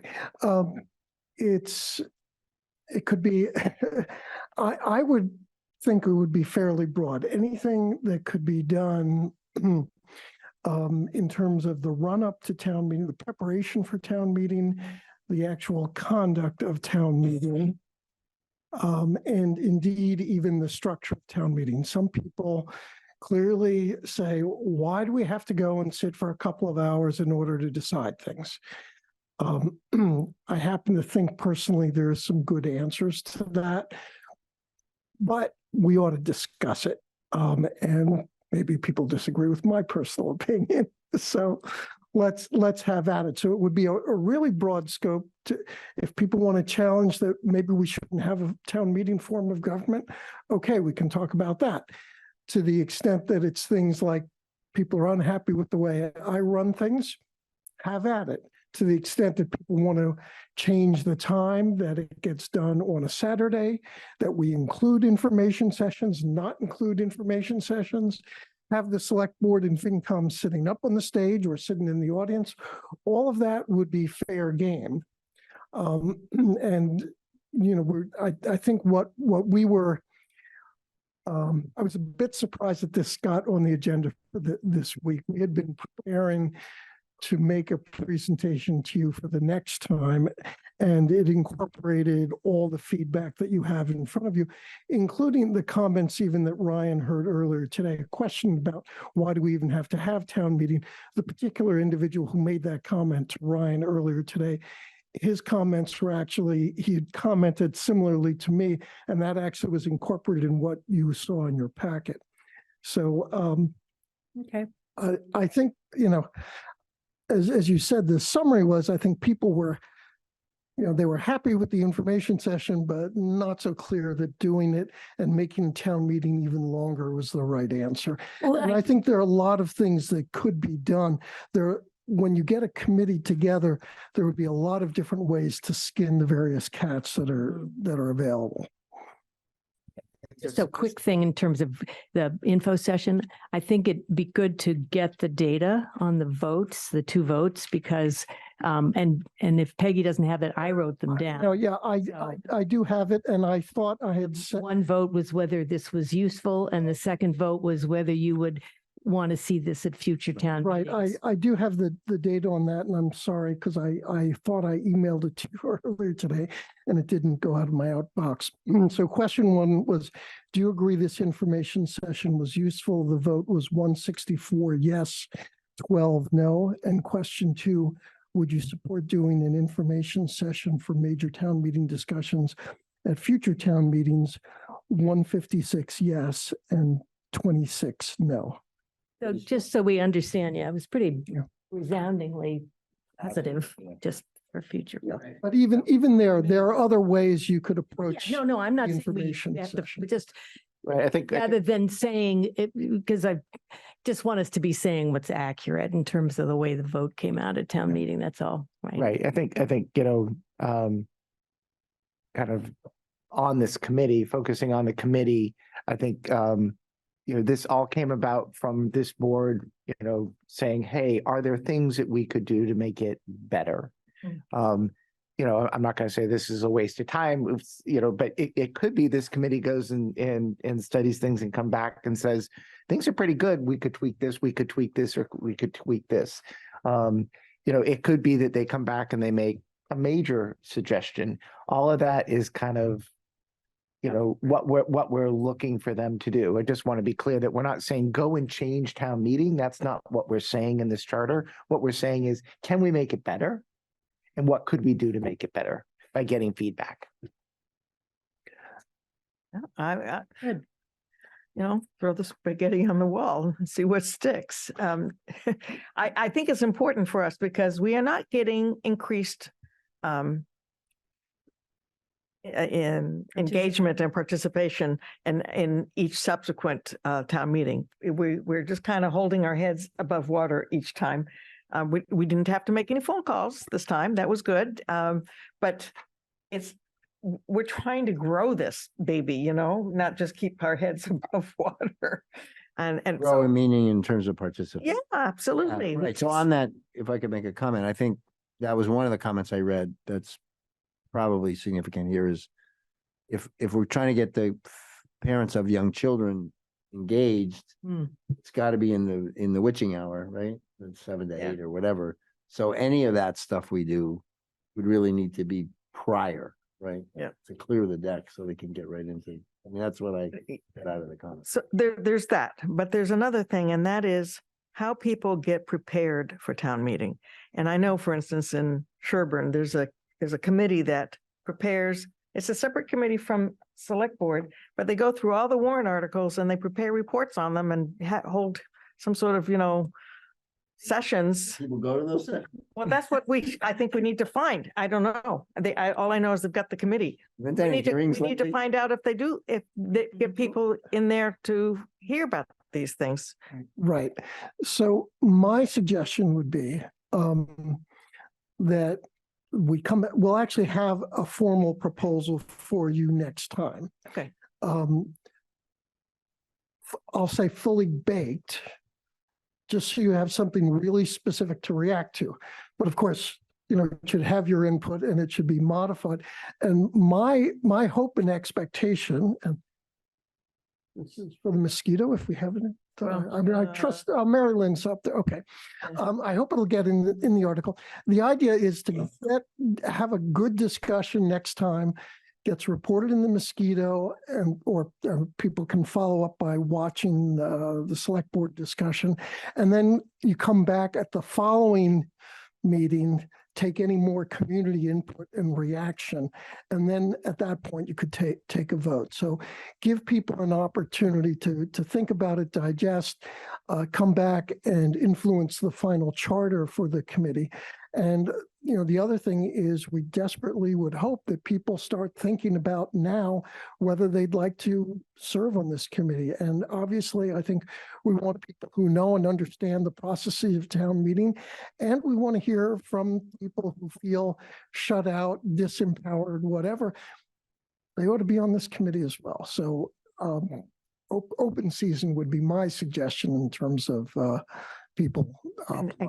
Is this your committee then? I think it should probably be more yours, but that's open for discussion. That's what we'll be talking about next time. Okay. We don't. No, that conversation now. that's good. But we would like it to be early on the 28th. Right? Yeah, I'd appreciate that because I actually have to 7:15. have something else going on that night. So okay. if we could get it early in the meeting, I'd This appreciate the it. first agenda item. When we get to, I will make a note. It doesn't have to be the first, but Oh, as but- early as you can get it, I would personally appreciate it. PM 28th. I'm cognizant of the time, but just to prime the board. So administratively, the mailing of the warrant, the amount of time you had to deliberate articles, the public hearing that was had before the meeting, are these things that you want to continue, or are these things that you want to adopt? So if so, we need to start planning for annual town meeting because it's only 5 months away. So Yeah, and well, maybe that's the part of the discussion is, do we think we can have them do their work and come back with something that we would actually try to implement, by the spring, or we might wait, just go ahead as usual. And depending on how broad and how long it takes this group to work through things. I mean, we're starting to start the budget process like in November, right? Started, So yeah. Started. I think there are things that will be able to be, I mean, you can kick me under the table, Wayne, but there are things that potentially could be impacting the next town meeting, but not that whole lead up thing. Yeah, We can't go back in time. I think the big picture things, if I understand what Ryan is concerned about, big picture things in terms of, okay, is the warrant going to be, you're going to finalize the warrant 2 or 3 weeks ahead of the town meeting, which is our normal schedule is probably in the 3 to 4 week range? Or do you want to go, say, to the Concord type schedule where you close the warrant in like January or February and you have a long lead time, or something in the middle? Those sorts of decisions probably should be, I think you want to discuss those and get those nailed down pretty quickly. And I don't think that a committee would really, yeah, they might have things that would influence, but those things where you're driving a schedule that FinCom, planning board, everyone else has to live by, I think you want to get those nailed down sooner rather than later. So you're suggesting that the select board or town administrator, we would decide that part of it, and this working group might be addressing some of the other. Well, yeah, Right, and they may make Good question. suggestions for the Yeah. future, but just Okay, for 2024, right. I agree. people I have agree jobs with to you. get done, Yeah. right? right. And also just to be clear, this committee is bringing recommendations back to the select board. We would decide which of those recommendations we thought we should be implementing. Right. We're not saying go and do it and then implement it. That's Right. not, Yeah. we're looking for suggestions after research on how we can improve it. That's what this is about. And we would be inviting the public to come to those presentations Absolutely. and having their input as The well. whole point. Yeah, that's the whole point. Court, is your, hand went down. Okay. Is your hand up or down? Looks like. Well, I didn't think you had noticed it. So I was going to ask that exact question. Are these meetings going to be where the public is going to be invited to participate? You just answered that. So thank you very much. Okay. Yeah, well, they have to be, because all of our decisions have to be made in public. So we have a working group which brings us back information and recommendations, and then discuss them here in public. Or are you asking, sorry, Kate, I didn't mean to interrupt, but We want public input during these. But I working was wondering if sessions. Court was asking if the working group meetings were open to the public. Is that what you were asking, or Well, when the recommendations come back to the select board? During the discussion here, it seems like the term working group and committee were used almost interchangeably, but maybe the group was referring to two separate things. To me, I was taking it as being a single thing. Are we talking about a working group or a committee? Whatever nomenclature the select board decides on, Nathan and I will be recommending that it be an open meeting law. Okay, that's. It's a committee. Right answer. Okay. It's a committee. It has to be or not, it does have to be open, but these are going to be like very advertised. There's no sense in doing this if we're not getting input in the process. Right. Right, of course. So great. Great. Excellent. Good. Thank you. Very good. See Thank you. you. See you in a couple. So, and sorry to drag you in here then. No, it's okay. Unnecessarily. Okay, we are at committee discussion. And So this came from me. There are 4 committees that have been lingering that I provided a briefing memo on for the board's consideration. So those are, well, one comes directly from David. I shouldn't steal his thunder, the audit committee. The second is a cemetery task force that I will briefly describe as very similar to the TSAC in nature, trying to both correct some issues in the cemetery in terms of operations, not staff-based, but more policy and procedure, and then looking forward into the future. The third is the Traffic and Pedestrian Safety Committee, which exists currently. It hasn't been disbanded, but it is not active. So looking to recharge it and re-energize it, perhaps less members and add some engaged members. then the fourth one comes from town meeting is more of a longer term discussion, but how to adjust the town meeting bylaw in terms of the town building committee to match the intent of the proponents who voted that bylaw amendment down. So those are the four. And what are you asking from us today? Well, David wanted to speak We have to. about talk the audit committee, and he asked it to be on the agenda. So that one, in terms of the cemetery task force, I do think that is an immediate concern.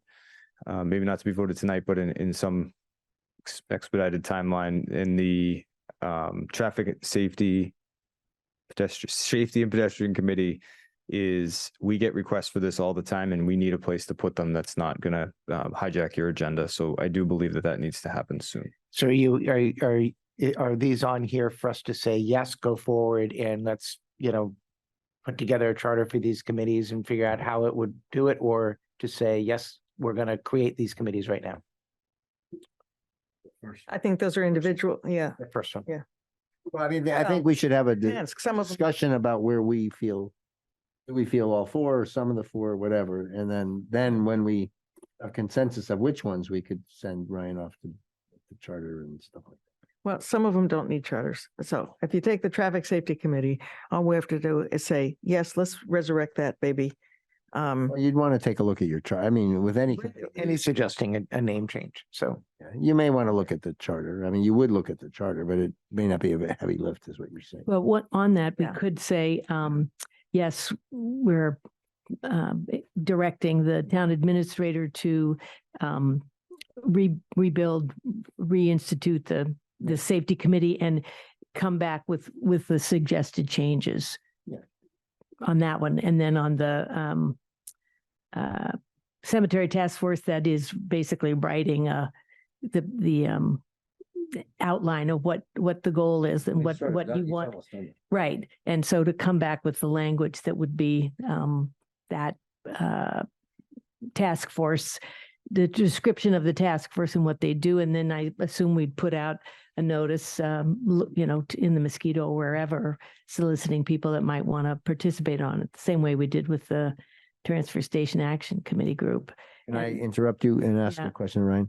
So the link you gave for the MGL is for a formal commission, but your suggestion is a task force. I presume there's a difference. So what I am suggesting to this board is that the task force advise the select board on whether or not to fix a problem and disband or to create a permanent committee. I think that'll take a year or so to really dig into.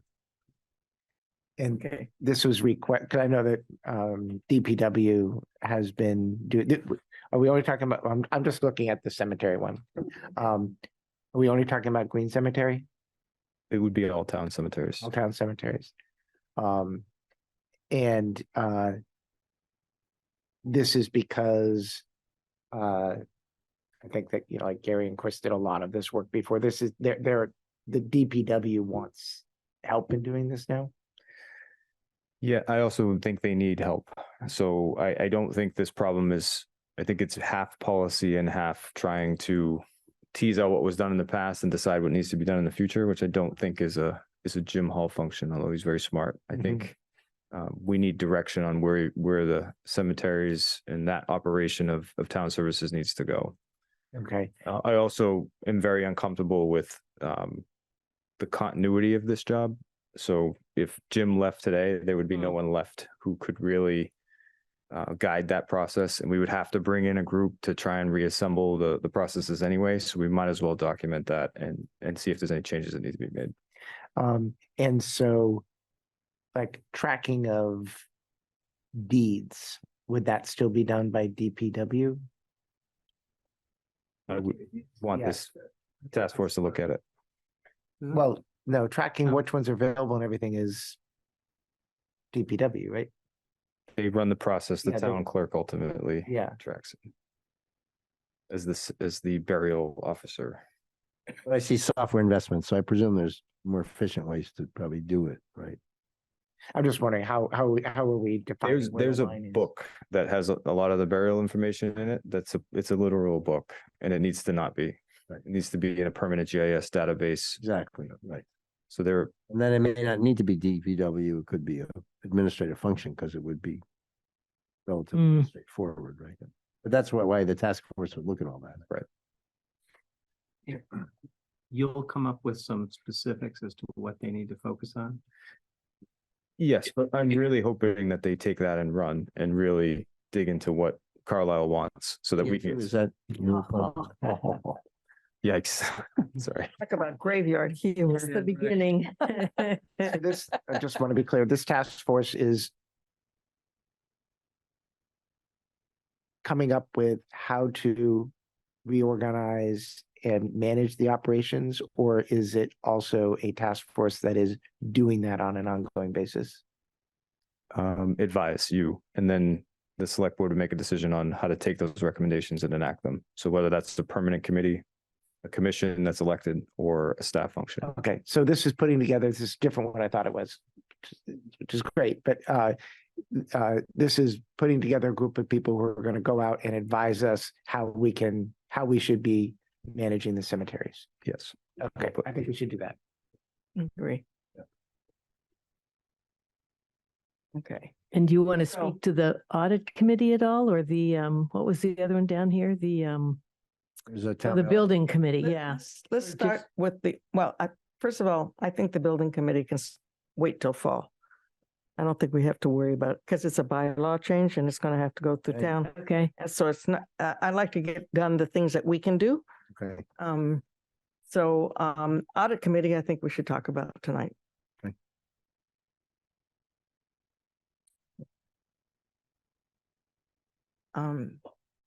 David, I'm going to let you, Yeah. you I think Ryan did a great job here. The information sheet that's linked to the packet is pretty self-explanatory. I think the general theory that at least I operate under is that the audit firm, the external auditor, gets information from the people who are doing the work, which is town administrator and the town accountant and the finance director / whatever the title is. And then does its work and makes recommendations, but as in most of these things, the select board gets a ton of primary information, but they get it very late.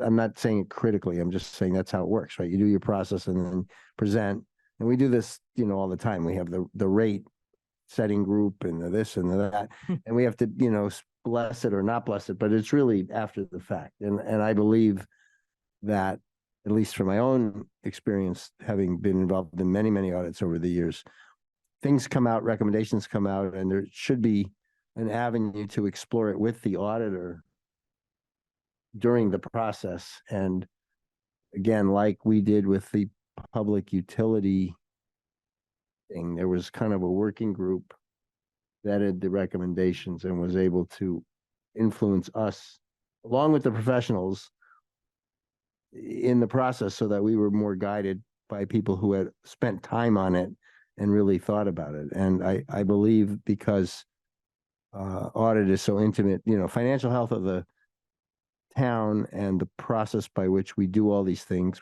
we're spending a lot of time on policies and stuff. I think that independent third party look by citizens is a useful function, and in fact, I don't know, do it. So I just feel like we should we had that process. Maybe we didn't do it that well, but I think it's a good thing to do. And at least me personally, if I'm elected, I'm committed to trying to do it well, like do it in a timely and thorough fashion. how big a group do you see this being? 3? 3 is the most, yeah. I don't think it needs to be big. Okay, do you think, I guess my next question is, do you think it requires a select board person? No. I don't. I would say the advantage of having a select board person is it doesn't require a select board person. If a select board person is on the committee, it makes it maybe somewhat easier to prepare the issues for the ultimate select board approval. but you don't need it. I wouldn't say it's mandatory. So what about one finance committee member, one select board member and one resident at large? Sure. So what you're talking about creating is kind of like a corporate board audit committee, right? Yeah, it's an audit committee, right? It's what it That is. you would have typically. So what if rather than having a committee that we create, we just say one member of the select board shall always be selected to be on this on an audit committee, and one member of FinCom would always be on the audit committee, and those two are the ones that are managing that process. And then That would be okay too. you have two people, and we don't have this other committee that we've created. We're just saying that every year or every whatever, somebody on the select board, and we would ask FinCom, somebody on FinCom will be on an audit committee. And the primary thing, because what I'm hearing you say, David, is it's really just making sure that we know what's coming up. And Well, that what we're hearing has been worked through with them. Yeah, work through with So- them. Because right, which work we through didn't with- get previously. Right, right. It's the work through with them. Whether I defer to Ryan on whether it needs a committee / working, does it need a title and a charter? Generally that's a good practice, right? You want to make sure that the Mm. charter's clear, the people are clear. You can change them every year if you want. You don't have to make them 3-year terms, Well- but clarity of process is a good thing. Now, as all of these 4 things, I mean, you're raising a point that I thought of when I read this stuff earlier. We we had sort of made a goal to winnow down the number of Yeah. committees, Which is what this- and we're adding 4, or at least we're suggesting to add 4. And I'm not here to say audit's more important than traffic safety. I'm not saying that. But the structure is generally to create a group, give it a title, a charter, a couple rules, a mission, and send them off. It remains a challenge to get enough volunteers to do things. But I think to your point, both of you are making kind of the same point. If we pick at least 2 of the members from people who are already on committees, and I'm interested, and I'm guessing there's at least one person on FinCom who would be interested. And it's not really a heavy administrative lift to Yeah. create that. committee. Well, I have another question, and that is, if it were to be an open meeting law group, Yeah. how will that affect the process of the audit itself?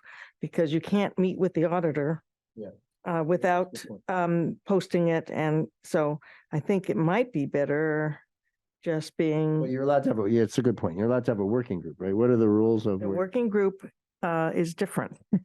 So when we discussed this, when we were talking about making sure that each board and committee was necessary, it was proposed that this be a town administrator working group, so that I pulled Yeah. a select board, FinCom, and whoever else was needed in order to do that.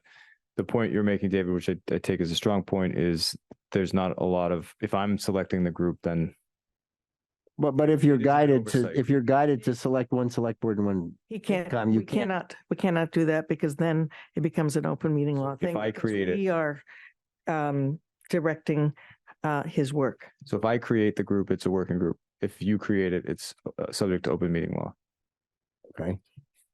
But it also doesn't, it sort of compromises the point of having some separation between the staff and this audit committee in terms of, No, I don't think so. I mean, I think No, the point is to get, so from my viewpoint, the important thing is to have some citizen experts or some citizen people, interested citizen people engaged in the process with the auditors, and not simply have the situation where, and I don't take this in the wrong way, but the keepers of the hen house are bringing in well, that's not a good analogy. The insiders are giving information to the auditors, right? And it's hopefully never going to happen here, but it happens all the time.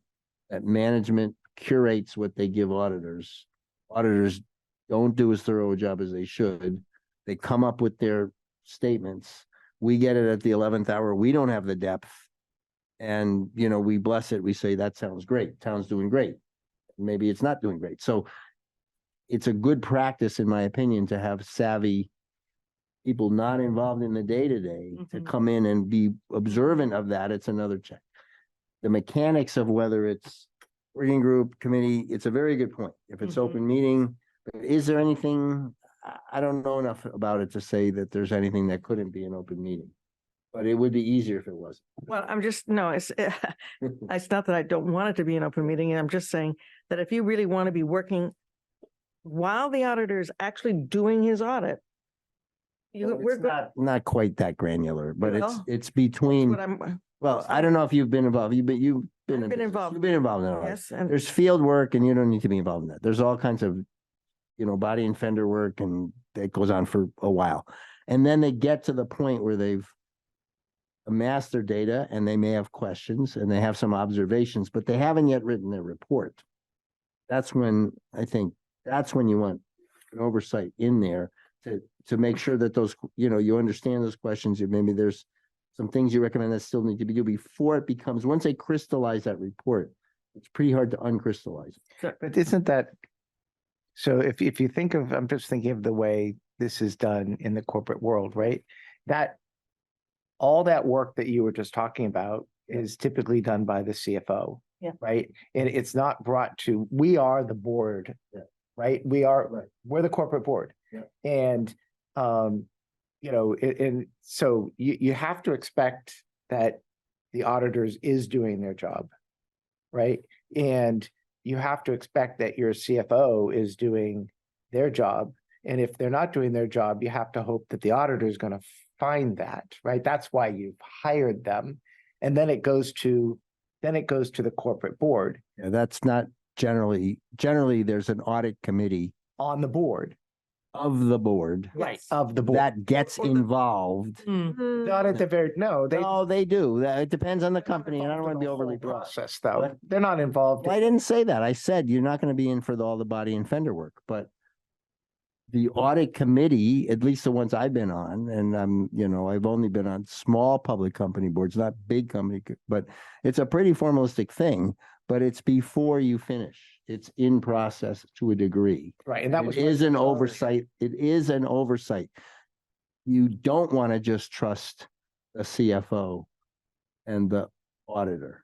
You want to make sure that you're checking on it. If you, it's important. I believe it is important. So, I think the private company analogy is an audit committee. Now we have this public meeting issue then. Right. Well, that's a separate thing, but it doesn't mean, so I'm okay with a construct that says we don't do it. It doesn't bother me if Ryan picks the people. That doesn't bother me at all. So if that helps us, that's okay. Just that there is a process and there are people. That seems like the easiest way to start. That's okay. And then we'll try it for a year or two. If we think that that's not working, then That's fine. So if I could describe what I would do as a process, so I would have this group at the initial part of the engagement to set goals. I would have them review the raw findings, have them audit the final report, and then be part of the presentation. And then anytime we're hiring an auditor, they would be the primary selection committee as a check. Yep. But you should write that down so that We if can't it's direct not your me, work. And at a certain this is point, what you expect of the That's what we expect. Right. town administrator, and then I execute that for you. Yeah. and I assume that the auditors present their draft, usually a draft report to the FinCom. Don't they, or do they not? We've been to that.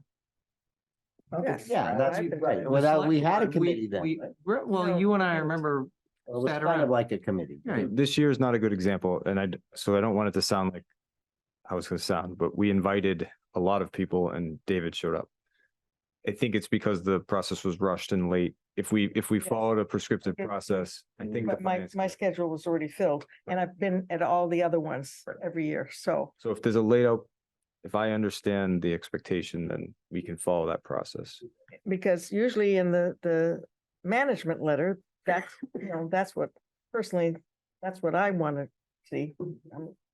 My eyes glaze over with all the rest of the stuff. David is right. There is a moment between the findings and the final report where staff does have some influence, and you would want to check that. Okay. Right. So it sounds like we're in agreement to try out somebody from FinCom and somebody from Select Board playing that role.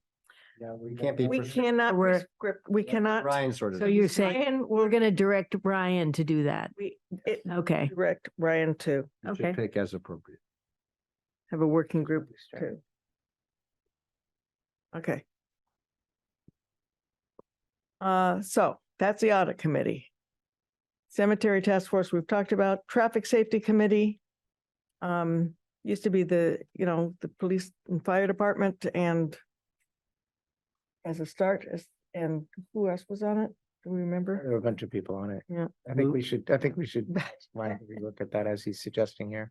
Yeah, I don't think it should be staff necessarily. 'Cause Okay. we're just gonna think we're doing it the right way. So if there's to be or not to be a sign, the public should decide that. And you should really get a recommendation saying, hey, put this sign in or not, then you decide, because ultimately it's your decision.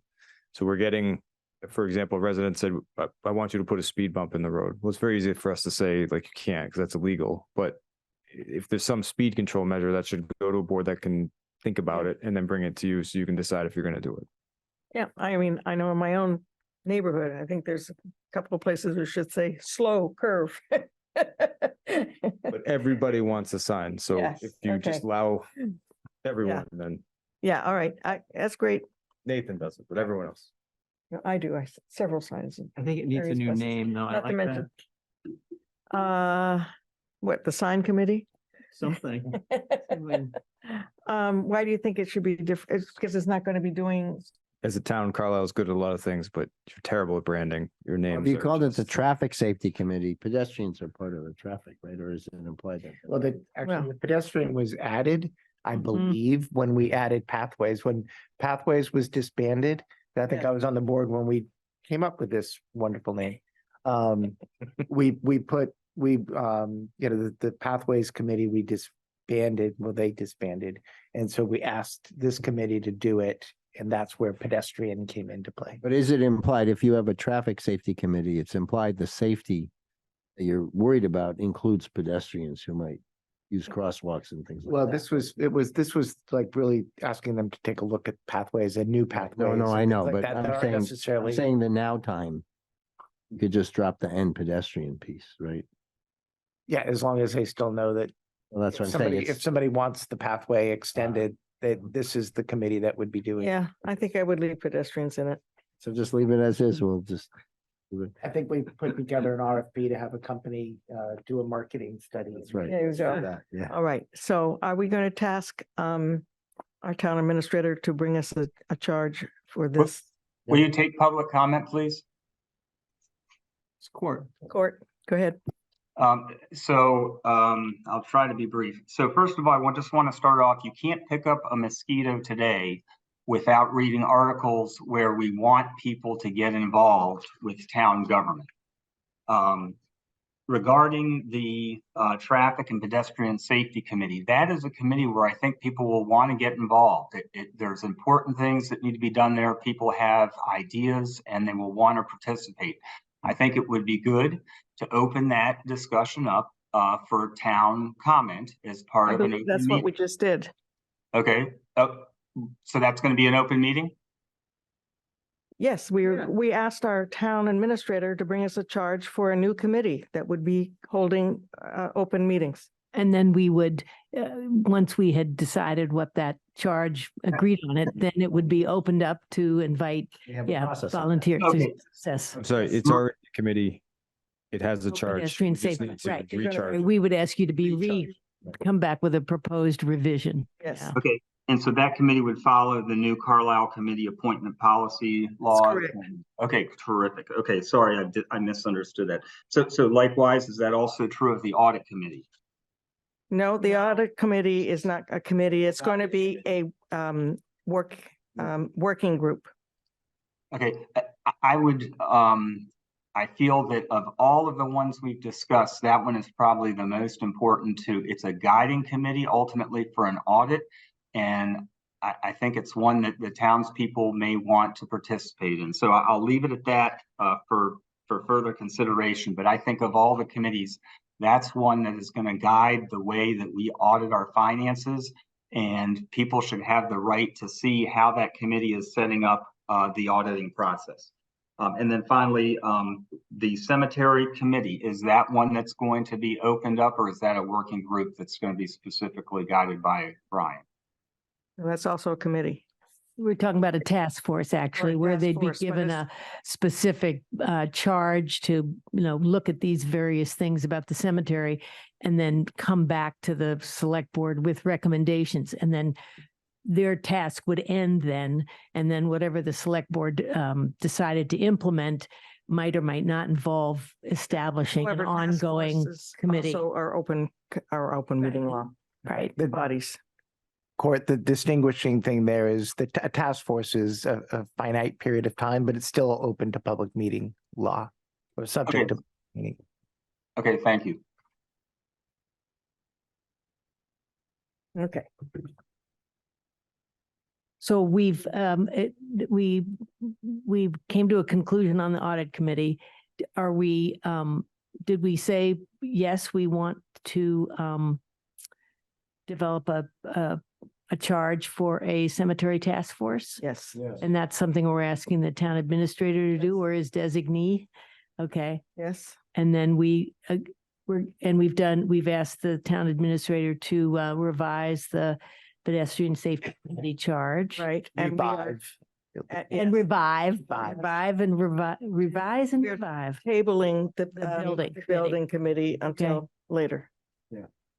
Just dumb question on the building committee. So are there already, or will there be committees for the two public safety buildings? There aren't yet, and we could do that to get at the same time as Right. the bylaw, but we don't have a bylaw, so I Well, mean, we do have a bylaw that has a building committee in it, so we could create a building committee for those Mhm. projects. Which We just haven't typically we've done. redefined what we really want in there, but we can decide that on the fly, Right. right? Yes. 'Cause So I agree with that. Yes. That's, I'm just checking. It does exist. Okay, great. No, that's great. don't really need a bylaw. Right. Do All that right, anyway. excellent. Okay. So 9:10, we're starting to catch up a Close. little bit. Kirch Mutual service contracts.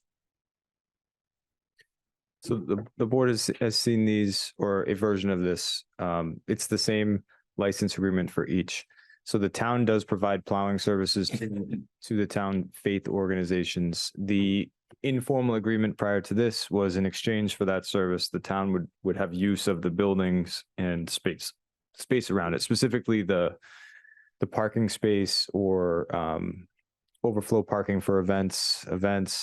So you can think of FRS during Old Home Days and Route to Sustainability Day.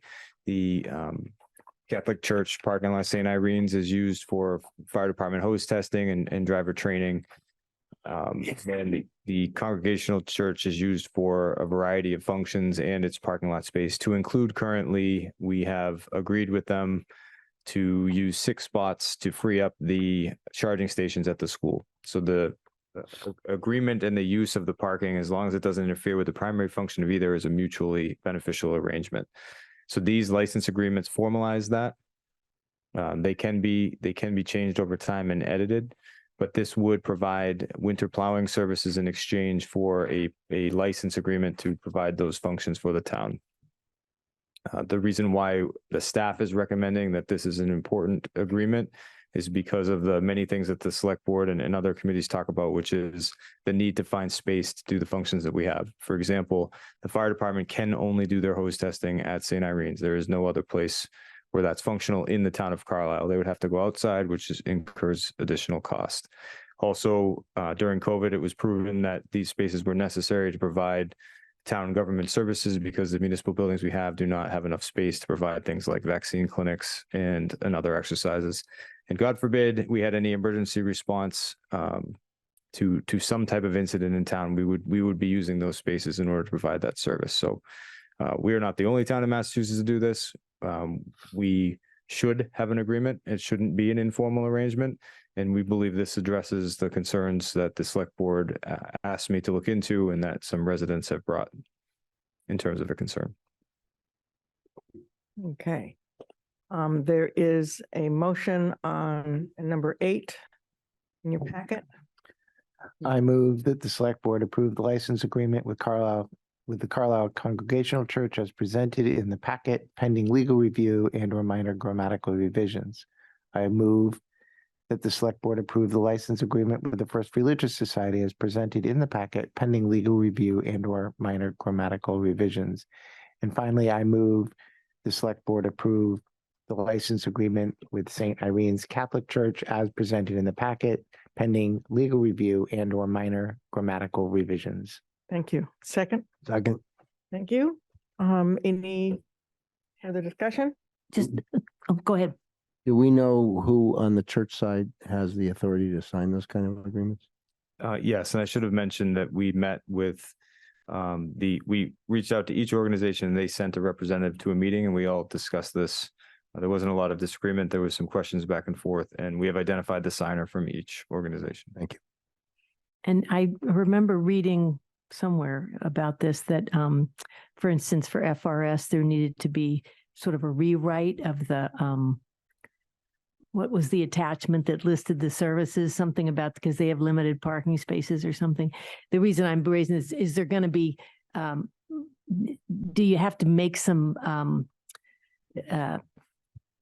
do you have to include some distinctions for each of the sites based on specific factors that may mean they can't do what all 6 of the things that are listed? Or can we just go with a standard agreement for all 3? I think we can go with this template and get better the next Okay. time we sign the agreement. If we're not using it for that purpose, we should be explicit and remove it. But we do use the church parking lots. It's just a little disingenuous to say that St. Irene's is the same as FRS in terms of parking. Right, right. But it is used during town events and other overflow for parking. It's just not. Right. Okay. Most reasonable people would say it's like, it's not its main function. Actually, we use the FRS hall more than we use their parking. It also, And I don't think we do for emergency purposes need to keep that lane open and with FRS in order Yes. to provide emergency response in that area. So Yeah. it does benefit the town to make sure that it's done timely. Hopefully we never have to use it, but when we do, we do. All right, so we have a motion and a second. Any further discussion? All those in favor? Aye. Okay, that was unanimous. Thank you. And select board policies, debt management, investments, and town hall use. Number 9 in our packet.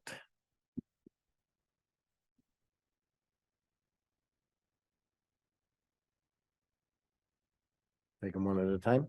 Yeah, I think we should.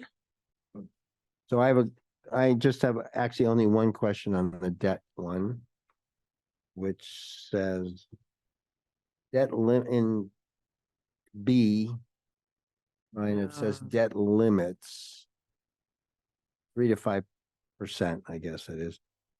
Total debt service. So debt service in this definition means the interest and the takedown together. Yes. And so limited to 3 to 5%. So in other words, what this is telling me, what number 1 is saying is we should not take on debt that combined interest and payments in aggregate with all the other debt goes past 5% of our revenue. I'm not sure I understand target balance. It's like the same number, so I don't know why. I'm not sure what the difference is between the limitation and the target balance, but that's just kind of wordsmithing. But that's the basic idea. You want to keep it in the 5% limit. And by statute, what's the second one saying? So it's a bit of a thing, but our equalized valuation, we can't exceed 5% of that. We're nowhere near that limit. So that's a different metric. And that's statutory. Okay, so that's not the same thing as the debt service. So our bond counsel, if we were to exceed that, would deny the bond. Okay, all right, thanks. Okay. How did you come up with 100,000? Is that? This was discussed a lot at the finance committee. There's a lot of small borrowing. in the past that was rolled into a larger borrow to make it more efficient. And the finance committee and the finance team discussed the idea that borrowing for that would not be appropriate given our free cash and reserve levels. So that we should be targeting a capital plan where we pay for things that are under 100,000, not through debt, and focusing on those larger projects in order to meet projection goals. It's, you don't want to borrow for 30 years for something that's going to last 5 years. It's basically more or less the rule of thumb. Right? Yeah, and The lifespan and is the dollar amount. If it's a small dollar amount, it Right. should just be an expense Right. or, Yeah. funded out of your operating. That the 920 answer is if you can't afford 20,000 in free cash, you shouldn't be buying it. Good Yeah. answer. yeah. And that The debt service limited to fund revenues. Why is it limited to the revenues and not to the budget? It's more fiscally sound. Okay, it's a smaller number. Well, hopefully not. Well, It could be. I know it's supposed to be, well, except that we do have free cash, et cetera, so. Well, is free Yes, why- cash, that's a good question. Is free cash part of the, if you use free cash to close up your budget cap, is that part of your revenue then? Yes, but that's a deliberate decision. So Okay, that's fine. I just was Well, asking. so it leads to a different question is there ambiguity in the wording you've suggested that people wouldn't I mean, the advantage to what Kate says, even though it's not as fiscally responsible, it's pretty clear what the budget is. People know the budget number. You're introducing a term that needs to be defined, perhaps? yeah, I mean, I'm fine with either, and I don't think it would change how the FinCom or the Fin team viewed it, as long as it's 5% of some number. If it's budget, that's fine. It's easier. It's probably clearer. I think it's clearer. And are we leaving it 3 to 5 or you want a specific number You would definitely want a range. range? Okay. Yeah, no, yeah. Okay. And why is it in brackets? Because you want to know, do we think this is the right number? It's calling it out, so you'd see it. Okay. So, but would it be in brackets? No. No, No, okay, it's just, Won't be in brackets. again. just okay. like the 100,000 and the 5-year thing, not be brackets. Yeah, okay, great. But the target balance is the same as the limit, so Can you take need, that out too. you don't need that. Right, I move the select board approve the debt management policy as presented in the packet, pending legal review and or minor grammatical revisions and including the edits made tonight. Second. Any further discussion? All those in favor? Aye. That was unanimous. Thank you. Okay, the next one is investments. People have any questions about investments? Oh, at the risk of complicating things again, did we once upon a time have an investment committee Hmm. Yes. who reviewed like what we did, right? So it's again, I mean, my only really concern is that the treasurer collector has an awful lot of discretion. There are guidelines here and they're pretty clear, but actually the nuts and bolts, pretty wide discretion to do what she believes right. Now she has to present it, but all I would say is if we were to cross-section this town, like several other towns, but not, but very few towns, we have an unbelievable amount of investor savvy people who are citizens here who would probably have very good suggestions and guidance about where to invest the money and a bunch of things that this policy raises. So again, with some not wild about creating more committees, but I wonder if we ought to, and we could pass it as it is, but whether we ought to consider tapping into that horsepower, because it could be helpful. Suggesting that we have a traffic, pedestrian and investment committee? Yeah, maybe, yeah. So I have a couple of questions historically. When we had an investment committee, did we also have an elected treasurer collector at that moment? I would have to research that. Okay, well, You mean? yes, because, no, No, it used to be because our elected. treasurer collector used to be elected and am Larry Barton? suspecting that Prior to him. this might have been the reason why you had a committee. Mhm. Maybe, but I know in the Larry Barton era, because I was not here before the Larry Barton era, we still had that committee. You're saying it was an artifact at that point. Yeah. I believe that was an artifact. So one of the reasons for passing this policy is the select board can now hold the treasurer collector accountable to this policy. Yes. So there's two mechanisms that you could use short of a committee. One of them being the quarterly report that I'm going to show you. You could require that that be done, and you could require that a report of investing is attached to it, or you could bring the treasurer collector before you quarterly, semi-annual, or annually to describe the investment philosophy. Also, I do think that we have a ton of investment savvy people. I think they'd be incredibly frustrated by the way you have to invest on the municipal side. It is very controlled and statutory. So we have Bartholomew.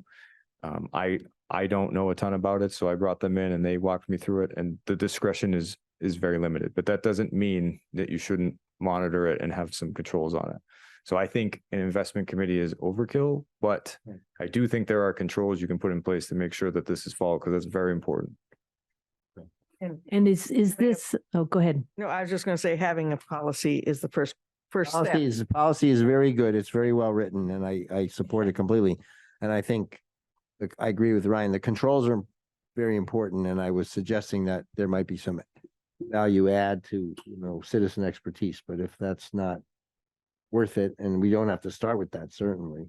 What's the balance approximately? How much money are we investing at any moment, would you say? And I don't include revolver accounts and all that stuff. So you can't include that stuff. So Right. really the only thing we can invest is OPEB, and our reserve, CPA, and others are heavily controlled and minimal risk securities. So I don't know the number off the top of my head, but Single digit millions is what I'm hearing. oh yeah. Oh, yeah. That's okay. All right, I think we're fine. I move the select board approve. I think Barney had something she wanted to ask for. Nope, I'm good. You're good? Thanks. Okay. Yeah, I found it. I move the select board approve the investment policy as presented in the packet pending legal review and or minor grammatical revisions. Second. Any further questions? All those in favor? Aye. That was unanimous. Town hall use. And this is a revision of what we saw before, right?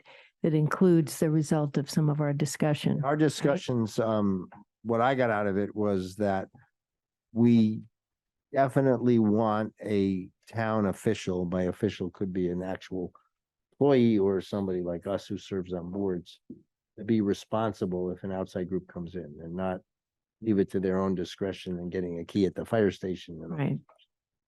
So that's what we try to write. In that 1.2, yeah. The operative word is sponsored. So Mhm. a town official or employee somebody has to agree.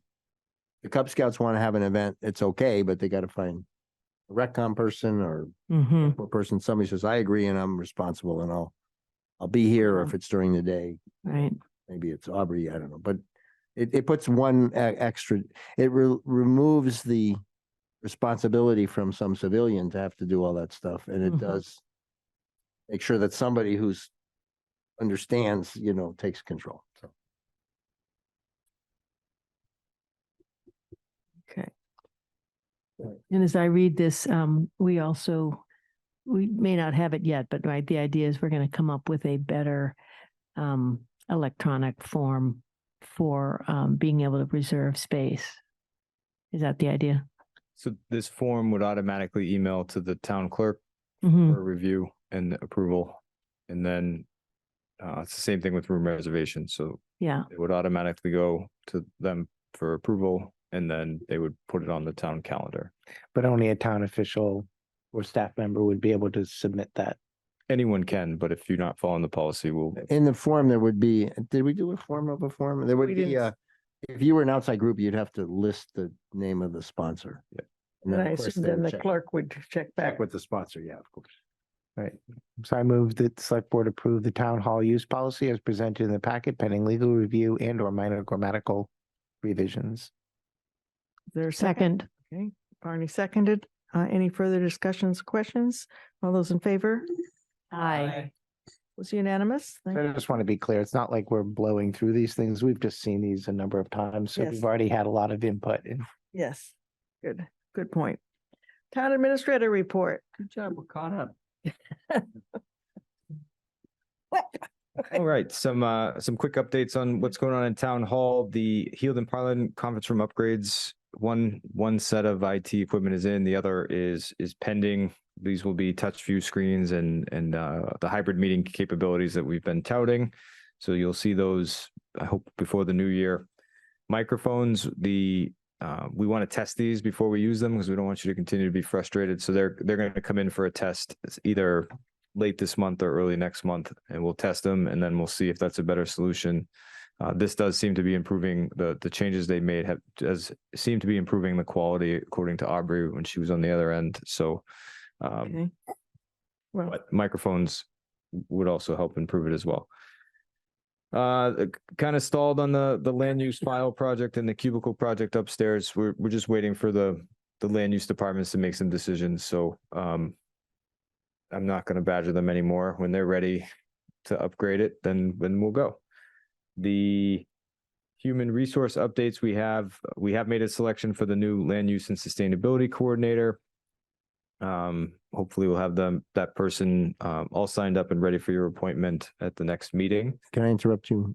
So that's the person that is not an employee then, right? A consultant? No, employee. That's an employee.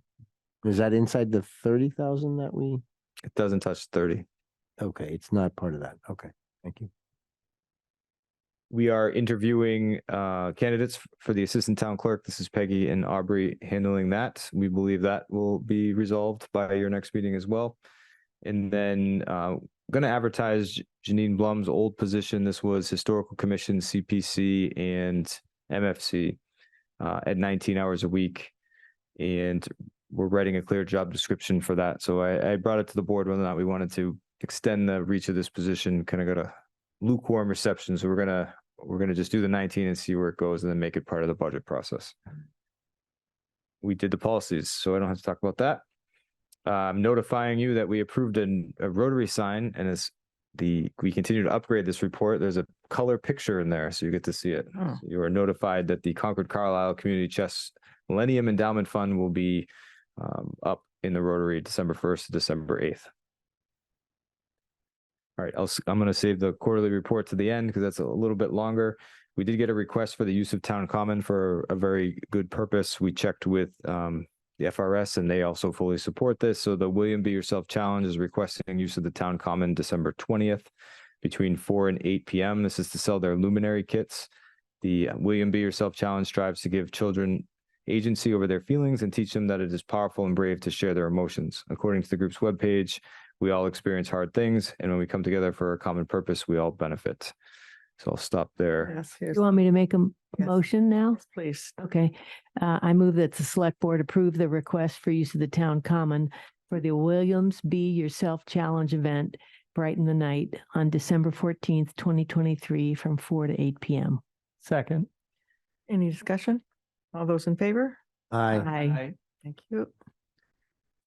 All right, worked pretty closely with the finance committee to provide budget guidance based off your conversations and goals. That was sent to the all town departments last week.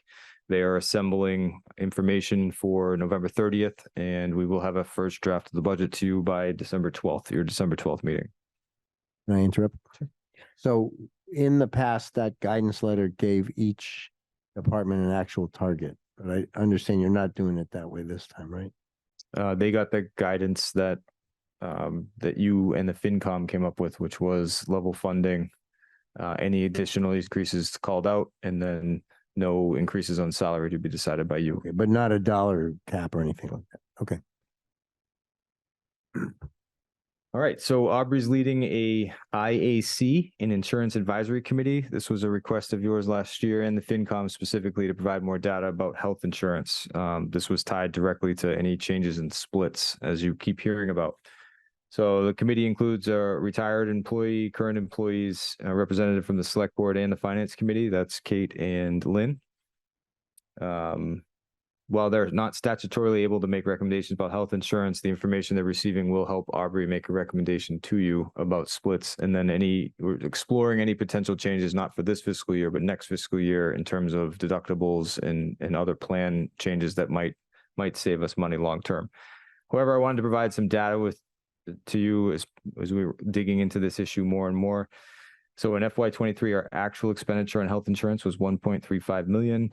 In the FY24 budget, we projected we'd spend 1.44, and our current expense projection is 1.48. So we are slightly going to exceed. This is due to the 10% increase in health insurance costs. A small portion of it is related to the 1% increase. That's the 14,000 number that you heard. And then the rest of it is an increase in employee enrollment. So if you follow me, the health insurance enrollment, we had 62 retirees, 53 school, 46 town employees for 161 total in FY21. As of today, we have 88 retirees, which is by far the biggest increase, 64 in the schools and 36 at the town for a total of 188. So this data will be helpful for you to understand plan changes, whether or not to tie retirees and actives together, and how you might want to think about retirees are going to continue to increase as the average age of our employee indicates. A lot of retirements coming up in the next few years. Can I ask? Sure. Up there. So number one, retirees, that retiree number includes retired teachers. It's retirees of all types, right? Number two, presently everybody's under the same system, the same benefit package. Yes, 56, 44. You don't have to be. Statutorily, The retiree are under a slightly different because they're on they have slightly different because they're mostly on Medicare. So they have The plan is different, but our plan is different. contribution is the same. but there's nothing statutory that says the contributions have to be the same. Correct. Okay. And is Aubrey going to use a broker or to help guide her? You know? Yes. Yeah, because I'm on that committee and Okay, good. Lynn has offered a couple. I look into paired it. up one, but there's plenty of them out Oh, there. if you have another one, Oh, well, I think you already interviewed the one I okay, met with that. So anyway, I mean, I would advocate using a broker because they work on your behalf. right. And from what we understand, MIA gave us a really great rate to bring us in. And then, of course, that's They what they always do. They give you a great introductory rate and then they hike it up. So, Mhm. yeah. But on the other hand, you can't keep it moving To a new, right. because of the plans may not necessarily be the same. That would jerk you. And you mean in that paragraph that starts with liability insurance agreement, you mean that the increase in rates will be 0 and 2.5, right? Yes. Yes. Yeah, we won't be paying. I like the 0 paying 0. Me too. Mm. So the next part, the only good budget news I've given you in a while is that our liability insurance provider, Maya, is locking us in at a 0% increase in FY25 and no more than 2.5%, assuming that our profile stays the same. So that's good news. We were projecting that in the forecast at 10%, so every little bit helps. Some upcoming discussions, you will have your tax classification hearing on the 28th. I've reviewed the data with the assessor. Part of this would be, in my opinion, inviting the Board of Assessors to come along and talk about some of those deck house assessment recommendations and digging into the tax rate. So one quick preview I can give you is that the tax impact we believed would happen from the budget we were able to hold the budget number to your budget guidance, which was a 2.75% increase in taxes. So that's good. That means we projected everything correctly. The succession planning that's happening through UMass Boston is complete. I have a first draft of it. They're reviewing it. They're going to present it to you. The second phase of that will be, okay, now that we've learned about succession planning in Carlisle, what should we do moving forward, which will be the more interesting report. So part of your packet, you have a maintenance department structure PowerPoint that shows you what has been recommended to you by the MFC and the school committee in terms of formalizing the arrangement that we were piloting with the school department to share staff. So I will put that up on the screen. It's a really big picture.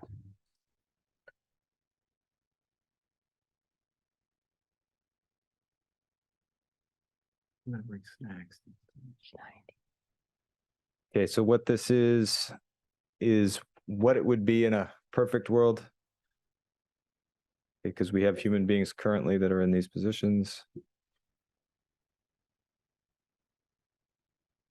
So there would be three functions in facilities. One would be maintenance. The other would be grounds. We currently have a grounds employee that works for the schools, and then custodial services on both town and school side. So facilities director would be one person. They would have a half-time admin. And then on the maintenance side, there would be one dedicated school maintenance and then two specialty maintenance folks, one to focus on HVAC and the other for electrician. So those bottom two positions, one of them would be, we have an electrician on staff currently. The other one would be someone that we would hire once the opportunity was available. So they would perform HVAC general maintenance in the meantime until a vacancy occurs, and then we would hire someone with that expertise. On the ground side, we would consider this for sharing with the DPW perhaps, or making that employee a DPW employee so that we could have some shared function when seasons change job descriptions. And then on the custodial side, this is what's necessary. One consideration on the town side is the library is open 6 days, not 5. So we would have to figure that type of service out. Let me ask you a quick question. Sure. So we would have under maintenance, there would be one person, all they did was an electrician, or is that's just their highest skill, or Highest we'd skill. have one person that they would only do HVAC. So HVAC So is a people would- full-time job. Electrician would be electrician or general maintenance. okay. And HVAC is a full-time job. It wouldn't just be your HVAC, but you could also do other things as needed. You could do other things as needed, but we have a full-time job for just HVAC maintenance, going around town to all the various buildings. Hmm. But yeah, when they're not doing HVAC, which we think would be not very often, they would do general maintenance. Okay. So this is how this would play out now. So blue would be a school, someone who works for the school, and green would be someone who works for the town side. We would maintain those budgets in FY25 and then discuss in the FY26 budget process if there's any changes that would be necessary. So part of Gretchen's responsibility would be to serve as that executive assistant for Stephen. On the school side, we already have that employee. Al would take over the HVAC responsibilities and general maintenance until we could hire a full-time professional in that place. Steve would work on general maintenance and electrical work.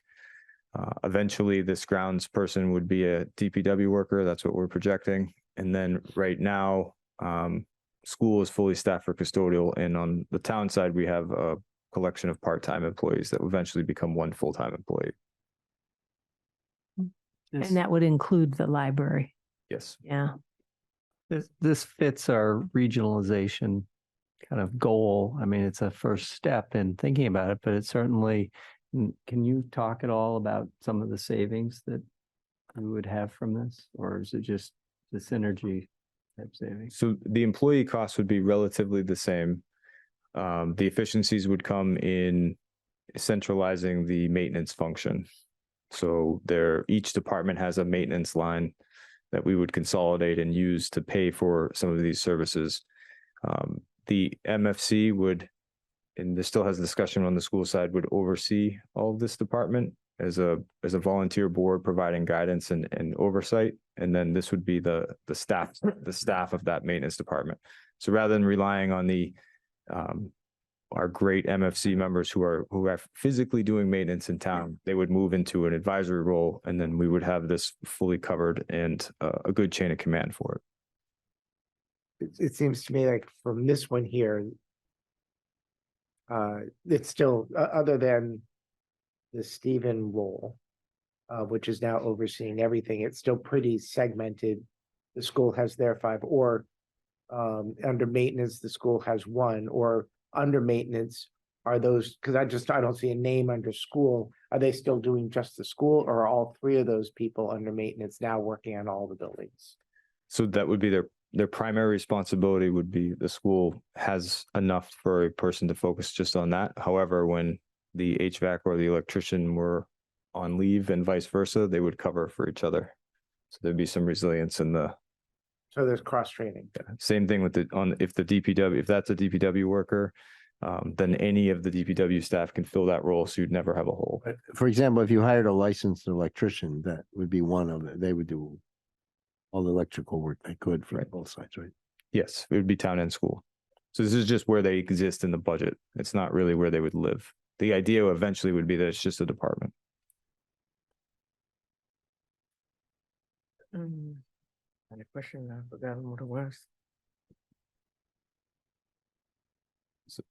Long time in coming. Yeah, yes, I'm very happy to see this. We'll see how it goes.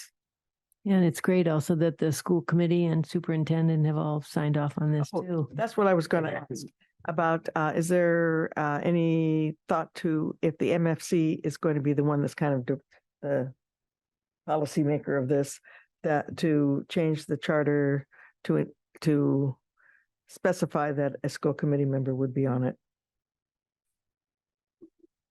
Because there has been one historically, but it's not specific.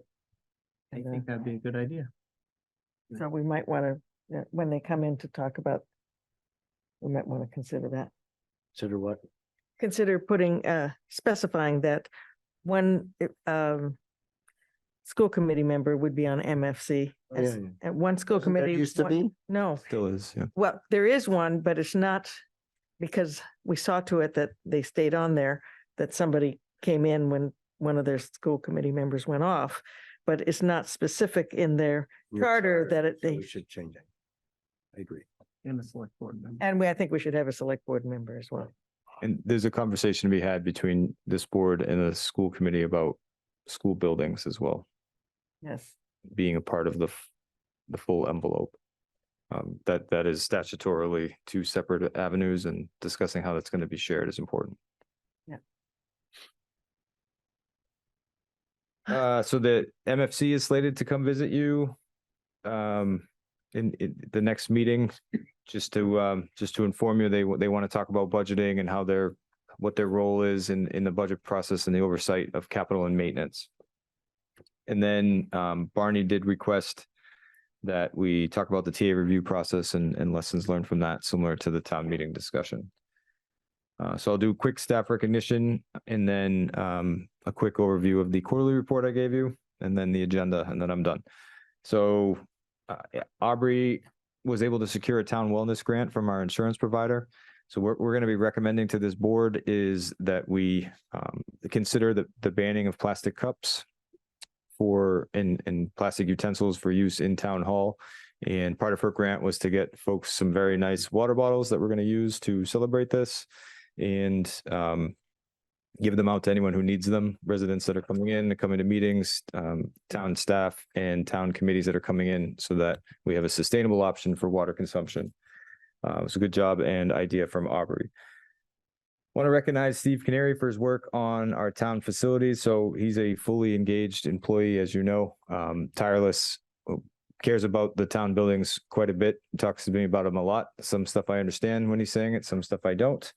He has overseen several punch lists to include the police station ramp, the brick building window project, and advising Al on some of the town hall maintenance here. That was done without this formal arrangement or any increase in pay. So I think he's fully embracing the idea of shared services and is on board with the idea of sharing responsibilities. So I appreciate him and the work he does. And then I would like to recognize Frank from our assessing team. So many people see him when they come to visit me because he's the first person and the greeter.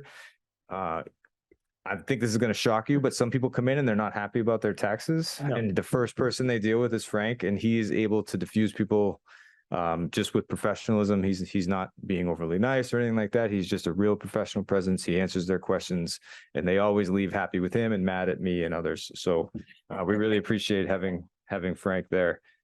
He's going to be a star someday. when he wants to move up into the assessing world, he's learning from one of the best in Brian and exceeding him in some ways. So we think he's going to be great. And then I did have one quick question about the 15K for the extra staffing for the new umbrella, maintenance department. And I was wondering which budget where that's coming from. So there was a maintenance line item approved for 25,000 that we used to consolidate maintenance budgeting is a good question. I shouldn't have skipped over it. So we would use that fund in FY24 and then give you a better plan for FY25. So we have the funding currently to do this. It won't impact town maintenance unless something catastrophic happens. And then we would present a reasonable solution for FY25 that would absorb this. Thank you. All right. So this is a long time coming and I've been talking about it, but I'm providing you and I'll give you a high level overview of the Q1 financial report. So this has been given to the fin team and the finance committee already. So what this is a monitoring of town expenses, town revenue, town capital projects, and then the financial monitoring that we talked and alluded to tonight. So I like behavioral economics, so I used red, yellow, and green. So red does not necessarily mean crisis or calamity. It means that we need to stop and pay attention to it. Yellow is something we're monitoring, and green is something at this time we believe is right. So what green means for operating expenses is we are under our projected expense at this point. Although we have spent 26.5% of the budget as of Q1, many of the large expenses like retirement come out in the first quarter. So we are well below a quarter of our spending at this point. So we can report that expense wise, our budget is doing well. Some concerning line items, the treasurer collector, will require an end of year transfer to cover a retirement payment to our previous finance director. DPW road maintenance, they did 3 years worth of line painting. So we are concerned about this line exceeding expectations, but it's still early. And then our liability insurance, the increase was more than we expected. So we will have a small, well, not small, but $5,000 to $15,000 year-end transfer to cover liability insurance that we will correct in the FY25 budget process. The rest of the yellow are just items that we're monitoring. I'm not glossing over them, but I don't want to insult you. You can read. None of those we expect to exceed the budget line, but we are monitoring to make sure that we understand them. On the revenue side, we are just slightly below 25% of our revenue collection. This isn't unexpected because we haven't done excise tax yet, which is one of our largest revenue drivers, but it's still, we would like to see this number higher. So we're saying that we're just monitoring at this point. Some concerning line items, charging stations, we don't account for this in revenue and we should. Building permits are lagging our annual and historical trends. We don't have a good explanation for that yet. Make any money on the charge. We just haven't accounted for it. Why is that red? Because we need to add it to we need to add it to our revenue projections. Yeah, I like your stoplight charts. I'm a big fan myself of those, but I would suggest that that's not really a concern. It's actually a pickup, right? So. But you're saying it needs to be done. Something needs to be done. No, but as you said behavioral, you used some term for the feedback taken. I will. Right. I mean, red to me is like, oh, there's a problem. There actually isn't a problem. We just. Yep. Yeah. Yes. Permits. Now that might be a problem, right? That's new growth. That's not materializing, right? Right. And it's at 17%. We would expect 25% at this point. So that's 240,000 projected. So that's a real number. Septic licenses, this would probably not follow your nomenclature. We just don't have any yet, and we need to know why. What do you mean septic licenses for new buildings or people redoing their septics? So we get revenue when people take out septic license. We I have know this. We just did ours. our revenue so far in Q1 is 0. She just did it. We just, yeah. Was it in Q1 or was it? Well, we started in Q1 and we did the initial Board of Health, but it wasn't a huge amount, the first payment. It just keeps on coming. So although I've dug into every line, this is one where I need to, Yeah, it's red because I need to know why it's zero. yeah, I mean, it could be that it's just in the wrong spot or yeah. figure it out. This is another good problem, but we don't have our solar lease in our revenue, so we need to add that to our projection. Our elderly and veteran abatements, I believe we aren't giving any of these, not because we're not eligible, not because we don't want to, but because we haven't had any applicants, which would mean we'd have a revenue change. So I need to understand that better. And that's the same for veteran benefits. For capital expenses. So this is just a report on all of our pending capital and professional projects. So a lot of these come from town meeting votes or are old. So I just wanted to give everyone an overview of that and a constant understanding of where we are with these. It also helps me and the staff to move these along if necessary. And then perhaps the most important part of the report is the financial monitoring. So as you know, our town reserves are far exceeding our policies, so that's a good thing. Cash reconciliation. So this comes directly from your financial policies that you will eventually approve, but the reconciliation should be within 21 days, and we are reconciled as of the day on Q1. So good job by our finance team. Internal auditing, we identified with the new auditors a need to formalize our internal auditing. So we don't do this currently in a formal way, and we will be bringing a recommendation to the finance team committee and to you eventually on how this gets done. So this is another way to check us.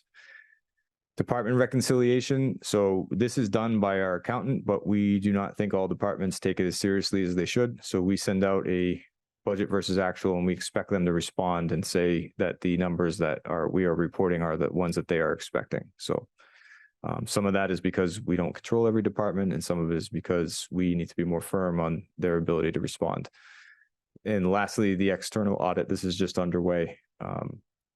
They started their engagement with us this last week. So we expect it to be done on time, which is a report to you in January. And I'll incorporate tonight's audit committee comments about in this process so we can catch up. So that's just the report.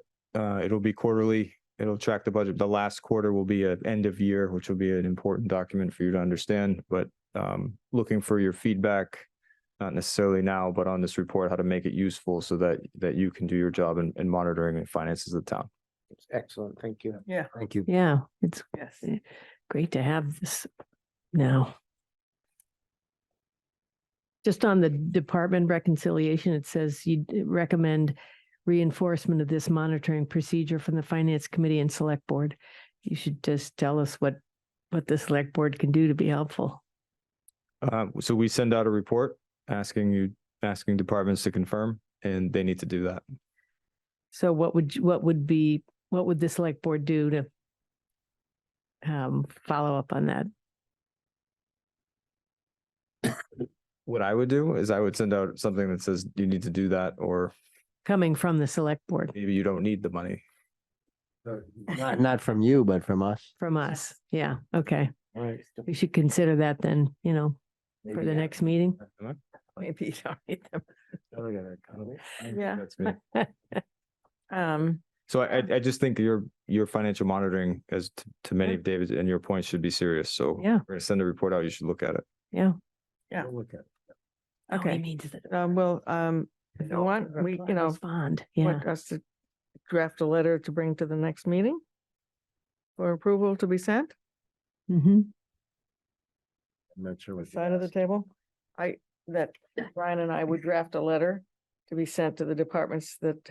Oh, this- From the that select respond board, From the yeah. select board to be approved Sure. at their next meeting for me to sign. This would be a generic letter that they get each time they don't respond.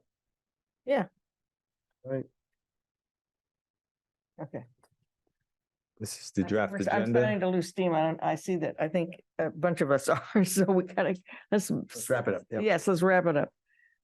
Minutes, So on the agenda Drafted though, how agenda. are we gonna squeeze in Nathan and Wayne next time?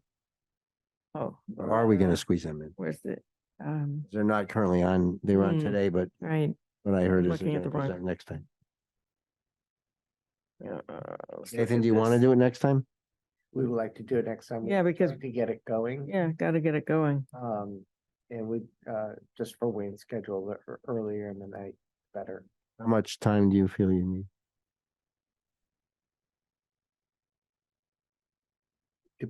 Depends upon how much discussion there is. Eh. I think we can present it in 5 minutes, but, I would say give it 15, 20 minutes, something like that. Okay. And will you, do you think you'd be able to send something out in advance? I mean, more than just with the packet where we could, if you wanted to, well, maybe it doesn't work. I guess we would have to send it back to Ryan, wouldn't we? Yeah, Comments I just back. dropped it on Ryan today, asking him for help in like formatting it as a Yeah. thing, so I can't. So the only issue is the tax classification hearing was advertised, so it can't move, Ah, Okay. So you could do it at 8, or it's 7. 7. Or, yeah, I think 7. I mean, well, Because you're 7 gonna be, I'm sorry, you're away. it started Yeah. at 7:05, right? And, yeah, Is he doesn't. Nathan's away and he has a time slot, is that? no, it's because Warren, Wayne. Wayne would like to get here early because he has something else he has to do. I see, okay, all right. So we have to be done by 7:20, so Yeah, 7:05, so we do 7:05 to 7:20. Yeah. okay. All right, Okay. Okay. All right.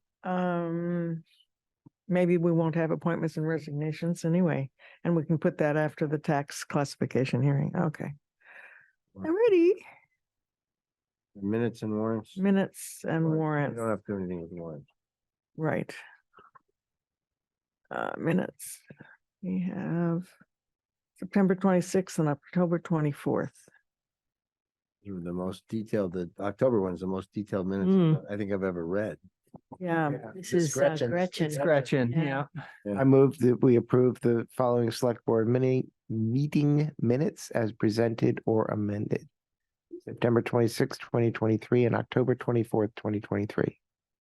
Just one small thing on October well, 24th. let's get a Okay. second and then you can amend sorry. them. Second, Sorry. Okay, great. Yes, Just on October 24th, I think at the beginning, I think it should note that I left the meeting at 9 PM. oh, yes. And I would add that we should note that I was absent. I know it's implied because I'm not listed as attending, but I just think it's helpful to note that. Yeah. Okay. And Also, there was, I can't remember where it was, but there was a place where, I mean, this is a it is noted detail, you're but- not present. It doesn't say when. No, but that, you mean, In the body of. yeah, I'm talking about at the beginning where they list who's Yeah, yeah. there and, yeah. That on one of these, I can't remember where, I'm sorry, I should have written down, but they didn't have the roll, she didn't have the roll call vote. She said you had gone, so we didn't need a roll call. No, I'm saying a vote on something where, don't we always have to have the roll call Yes. in there? Yeah, I'm Um, trying to remember. oh, where see, it oh, was. actually, Barney. Yeah. She does show where you left the meeting. That's right. No, I know she does. I'm saying at the, I'm just, yes, I Yeah, saw it that in the doesn't- body. You Yeah, it's don't need it never- at the it's never beginning. At the beginning. Okay, It's if you were there to begin with, you were present, and then it notes when you leave. Okay.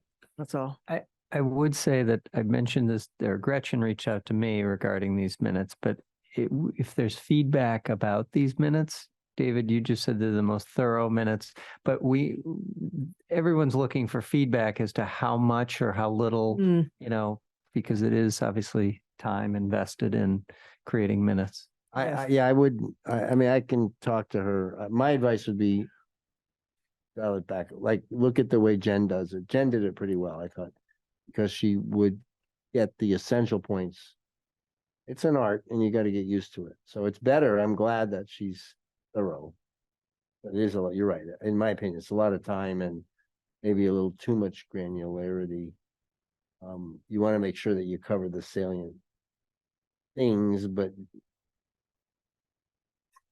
you don't want, a meeting was held, you don't want that, right? But I mean, which people do that, right? But It's very so, subjective. yeah, no, it's a good So point. I just mean, some feedback. I will give her some feedback. I think she did a great job, Yeah, but I it's do a lot. too. It's a lot. Okay.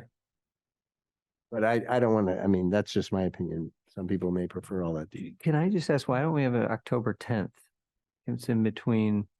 I asked Gretchen that, and I guess those the earlier ones, Aubrey's doing, right? But after Uh, Jen left, when there was the gap yeah. between Jen and Gretchen. Yeah. Okay. So, There was a motion. there was a motion and a second and some amendments. Did Any we end up further? with amendments or did? Yes, we, Just adding Travis that he wasn't Oh, there. Travis. just, yeah, the only one was Travis not being. On October 24th. On I just October want to be 24th. clear that I wasn't present. He was there, but He had nothing to do with that meeting. he was here, but not all there. I wasn't here. It wasn't even. Didn't say a peep. Yes, it didn't say. Okay, all those in favor? I, Aye.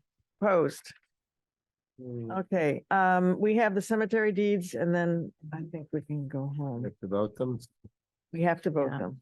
That's fine. So I need a motion. Move to vote the cemetery. Uh, We have to no, go. you have to Yeah, it's on trans- you have to transfer the 119. Do you want land. me to do the specifics? Yes, please. I move that the select board approve the transfer of land in the public burial ground of the Green Cemetery described as follows. Deed 810, Lot D 401, Grave 2 to Eleanor Bentley, 145 Church Street, and Deed 811, Lot D 188, Graves 1, 2, and 3 to Yan Gao, 177 Davis Road. Second. All those in favor? Discussion. Sorry, discussion? Well, I didn't think there's going to be discussion. You got some discussion now? Good. I, Aye. I was unanimous. Okay. I move. You wanna move No to adjourn? community input, remember before. Community Yeah. input. Oh, community input. Questions, comments, community input. Going once, going twice. Going once, yeah. Comments? No, okay. We've drove everybody out. Driven everybody. Good night. we adjourn. Second. Second, I thought we already did that. no. Oh, Adjourn, all no. those in favor? Aye. Aye. Oh, was the deeds that we just voted?